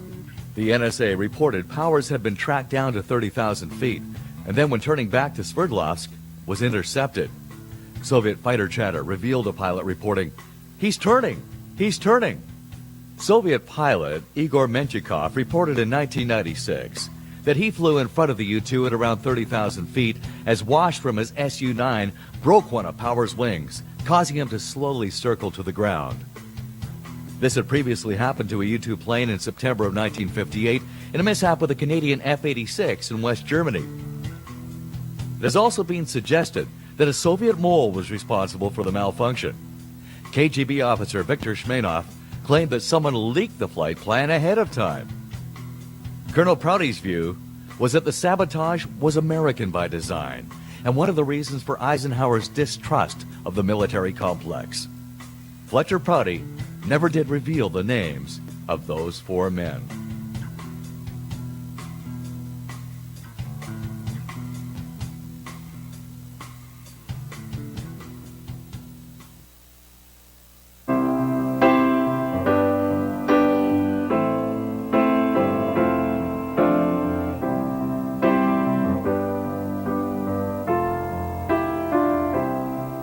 When I find myself in times of trouble, I'm the Letcher County Sheriff Mickey Steins, and you're watching the Letcher County Government Channel. let it be. And in my hour of darkness, she is standing right in front of me, speaking words of wisdom. Let it be. Let it be. Let it be. Let it be. Let it be.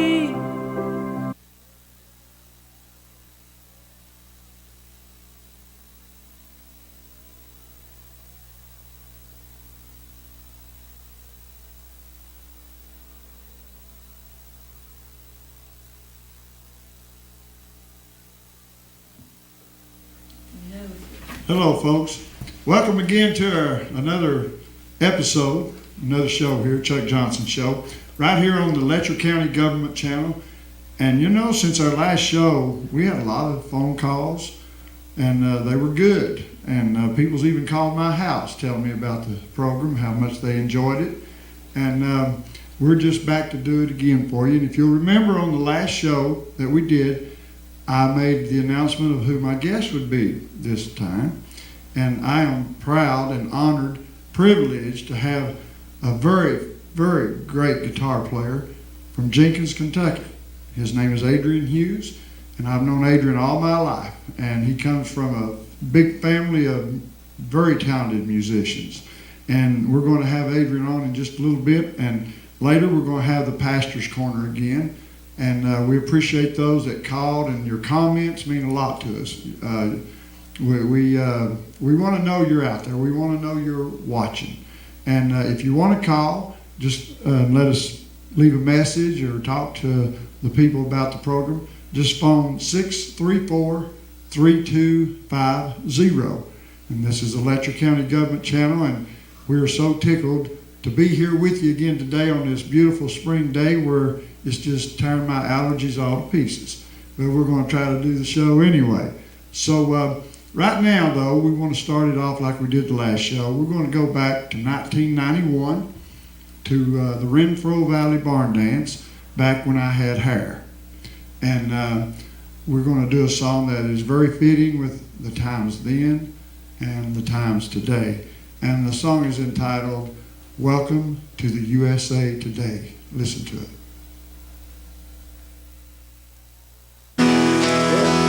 You know, ladies and gentlemen, back a few months ago, we watched our television sets as our nation went to war. And through the eyes of television, we got to see just a small sample of the destruction that war can bring.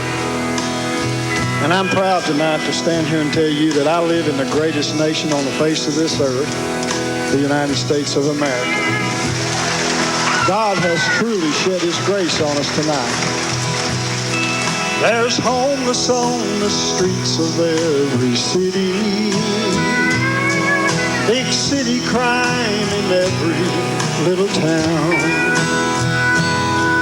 There's people making money off of Jesus, taxes dragging everybody down. There's politicians shredding up the truth, farmers getting pulled up by their roots, and pushers telling little kids that high's the only way. Welcome to USA Today. It's true we've got our problems, Lord knows we make mistakes. Every time we stop one, 10 others take its place. But you don't see those refugees heading the other way. So welcome to USA Today.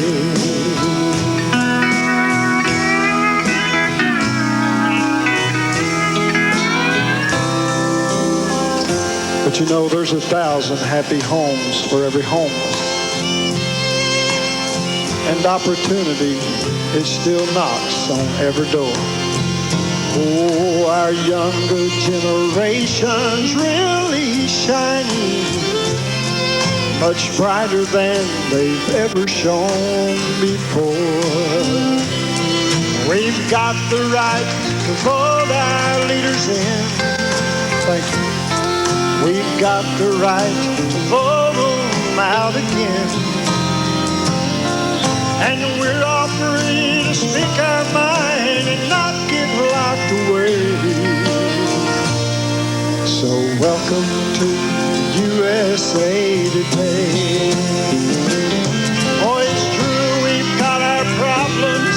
Lord knows we make mistakes.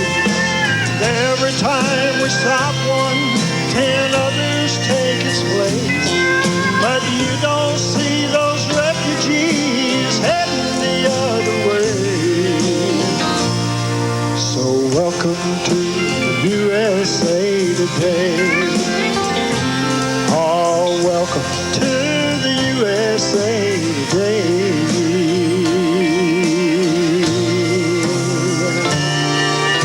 And welcome to Renfro Valley. God bless y'all. And thank you very much.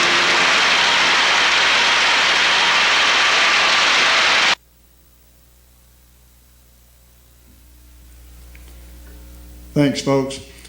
I want to introduce to you today my guest, Mr. Adrian Hughes. Adrian has been picking the guitar all of his life, and you're going to find out just how good he is here in just a minute, but he has been nice enough to let me play rhythm with him. I hope I don't mess him up. So the first song we're going to do is called Bye Bye Blues.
Hey folks, we're going to do a song right now that y'all are going to remember. I know I've heard this all my life, and I enjoy the song even today. It's called Cannonball Rag. Play it, Adrian.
We're going to do a song right now that I really like. It's called Windy and Warm.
favorite Merle Travis songs right now. And I've sung it all my life, but I've never been able to sit and sing it with someone that could play it like Merle Travis. But it's called I Am a Pilgrim.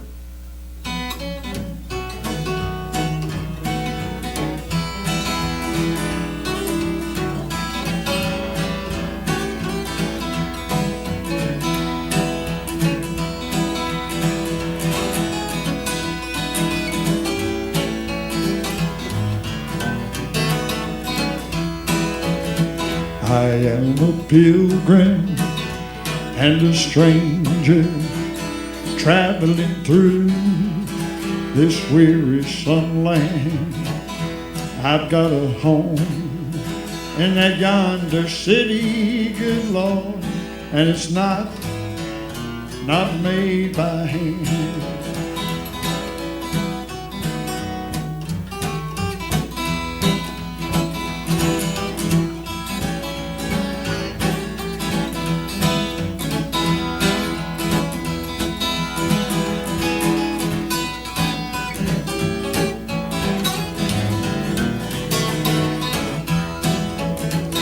I had a mother, a sister, and a brother who had gone to that sweet home.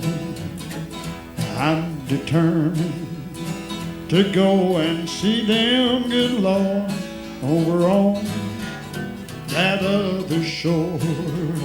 Well, I am a pilgrim and a stranger traveling through this wearisome land.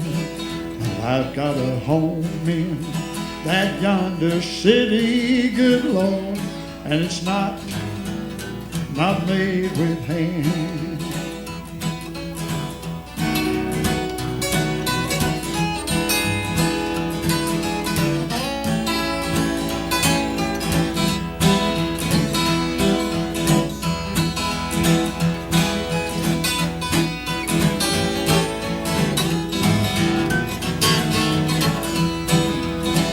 As I go down to the river of Jordan just to bathe my weary soul, if I could but touch but the hem of his garment, good Lord, I believe it'll make me whole. Well, I am a pilgrim and a stranger traveling through this wearisome land. I've got a home in that yonder city, good Lord, and it's not made with hand. Take it out.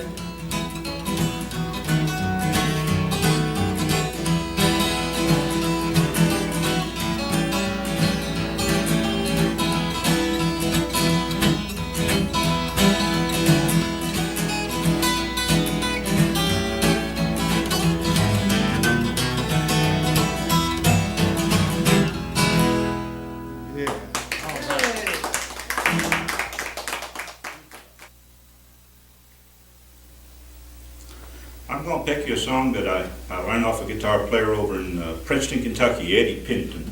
Somewhere Over the Rainbow. You don't imagine it as a guitar picking song, but listen to it. It comes out real nice sometimes.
I know classical music, and I remind them I'm from Letcher County, Kentucky, and we're limited on the classical music, but we do teach it in their schools. So this is one that I learned back when I was in grade school. Fifth Hungarian Dance.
Folks, we're sitting here today talking to Adrian Hughes. When I hear the name Hughes, Adrian, Larry, and Joel, and Kathy, Anna Ray, that's ones I know personally, and I know you have other siblings. But this is a musical family. To me, this is one of the most talented musical families to come out of Jenkins. And I am very honored to have Adrian Hughes with me here today. I want to welcome you. Thank you. And Glad to be here. We've done a little picking, and we're going to hear some more picking after a while. And we just want to talk a little bit. Let our fingers heal. Let mine heal. Let them rest a little. Let them rest. But for those of you in the county that don't know, have never heard of you, why don't you tell us about Adrian Hughes? Well, I was born in Jenkins, raised up down Birdine, went to elementary school there in Birdine, and of course went to Jenkins High School, graduated in 1965. 1965 wasn't much to do in Jenkins at that time, so I went north to find a job, wound up in Michigan, and worked there for a year or two, got drafted in the Army.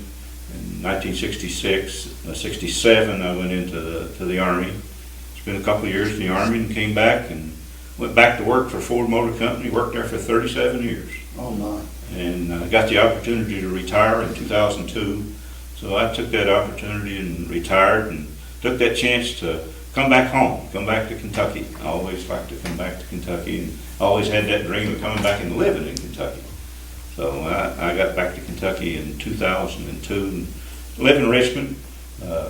Moved down to Richmond because it was close to our family down there, and really enjoy living in Richmond. It's really a nice town. Met some nice people. Met a lot of guitar pickers in Richmond. I lived in Michigan for 40 years and never met one guitar picker. And I've been in Richmond about 6 months, and I had so many guitar players I had to beat them off the door. But and I've got been married to Pat Robinson for 43 years next week. We'll be married. 43 years. 43 years. Congratulations. We got 6 grandkids, got 2 on the way. 6 grandchildren and 2 on the way. Now, didn't you tell me earlier you have a daughter that's out of the country? She lives in Brazil. She's expecting in May. Actually, she's going to have my first grandson. The other one's her granddaughter. She's going to have the first grandson. So they picked 2. So I'm excited. I've already picked him out a guitar to learn how to play it. But she's in Brazil. Pat's going to go down there the middle of May and spend about 2 weeks with her. And I'm going to stay home and take care of the house. Now, originally, when you play out at festivals and so forth, Pat is your rhythm guitar player. Right. She reneged on us today, didn't she? Yeah, I think she told me she had a radio face. She didn't have a television face. So I don't know what that We don't means. want, I don't want to know what kind of face I got. I'm sure Rick Hall will tell me. Though. Yeah, Rick probably let you know. But normally, yeah, she, after, 35, 40 years, she watched me play the guitar. She decided she wanted to learn how to play. So I taught her how to play the guitar. And then I play 5-string banjo too. And I needed some rhythm for 5-string banjo. And so she learned how to play the mandolin. And actually has gotten really, really good at the heck of a, she's got that natural rhythm. Well, she plays the piano, so she knows music. Right. Well, now, excuse me, it's springtime, folks, and my allergies are kicking in big time. But when I saw you all play at Jenkins Day a few years, 3 or 4 years ago, I was impressed. She's a great rhythm player. Yeah, she's got that natural and talent. Of course, she ended up with a nice looking guitar too. Now, when you play, tell about the guitars that you played, and then the one that Pat played. I'm playing today. I'm playing a D45 Martin. It's a 1995 D45 Martin. It's got an electric pickup. It really sounds great. It's actually a D45 that used to belong to my nephew Ed, which is another fine guitar player. And I've got a Super 400 electric guitar. That's the size guitar that Merle Travis played. They're kind of unique. They're a custom guitar. They only make about 35 to 40 of those a year. So when I retired, Ford Motor Company gave me a lump sum payment. They gave me a year's salary in cash up front. Wow. So you can guess what I did with a good portion of that. Super 400. Super 400. It's the guitar I wanted all my life, so I went and bought that Super 400 with it. Well, you know, I hadn't seen you in many years since I was a young boy and down at Renfro Valley at a jam session. I see you there playing with other guys, but I didn't see Adrian. I saw the Super 400. and that's where my wife tells me this all the time, you know, you don't have enough guitars, do you? Stuff like that, but we love our guitars. Absolutely. I need a shirt. I'm going to buy me a shirt that says, love one woman, many guitars. Yeah. I've seen that shirt. I'm going to have to order me one. Pat always asks me when I talk about buying another guitar, how many of those things do you need? And I tell her, guitar players always needs one more. One more. Just one more. Just See? one. And this is it. Well, and I'm partial to the black guitar. Yours is black. Yeah, beautiful. And that's what drew my attention. And of course, I was playing the black Takamine. Mm-hmm. But then I turn around and I buy this black J200 Gibson. My wife says, "Oh, it looks like that other one you got." And I thought, "Oh, don't even say that." You know, you don't know what you're saying there. You know? But just talking about Merle Travis. You know where I'm going with this. Your sons. You have 2 sons? I've got 2 sons. Actually, I got 3 sons. I've got my oldest son was born in 1969, and before he was born, I kept telling Dad, "I'm going to name him Merle Travis. I'm going to name him Merle Travis." And she says, "No, you're not. You're not going to name him Merle Travis." I said, "Okay." So when he was born, she insisted on naming him Adrian's, but I got to put the Travis in the middle. So Travis is his middle name. My second son was born. I says, "Well, I've got a Travis. I need a Merle to go with it." So my second son's named Merle. So we got a Merle We got and a a Merle Travis. and a Travis. So you got that Merle Travis in there. Absolutely. He's My third sneaky, son's isn't he, Forrest. I got the third son's name is Forrest. Forrest? Forrest, yeah. Now I didn't know. See, I haven't seen you in so long. Yeah. Everybody has children, grandchildren, and so forth, and I myself. But now, was there anyone in Jenkins area that influenced your music? Absolutely. There's 2 guys that lives here in Jenkins. I haven't seen them in a while, but when I was growing up down the number 3 holler there, I was about 10 years old when I started playing, 10, 11 years old. Slick Gay and Jake Gay, you know those 2 fellows? Yes.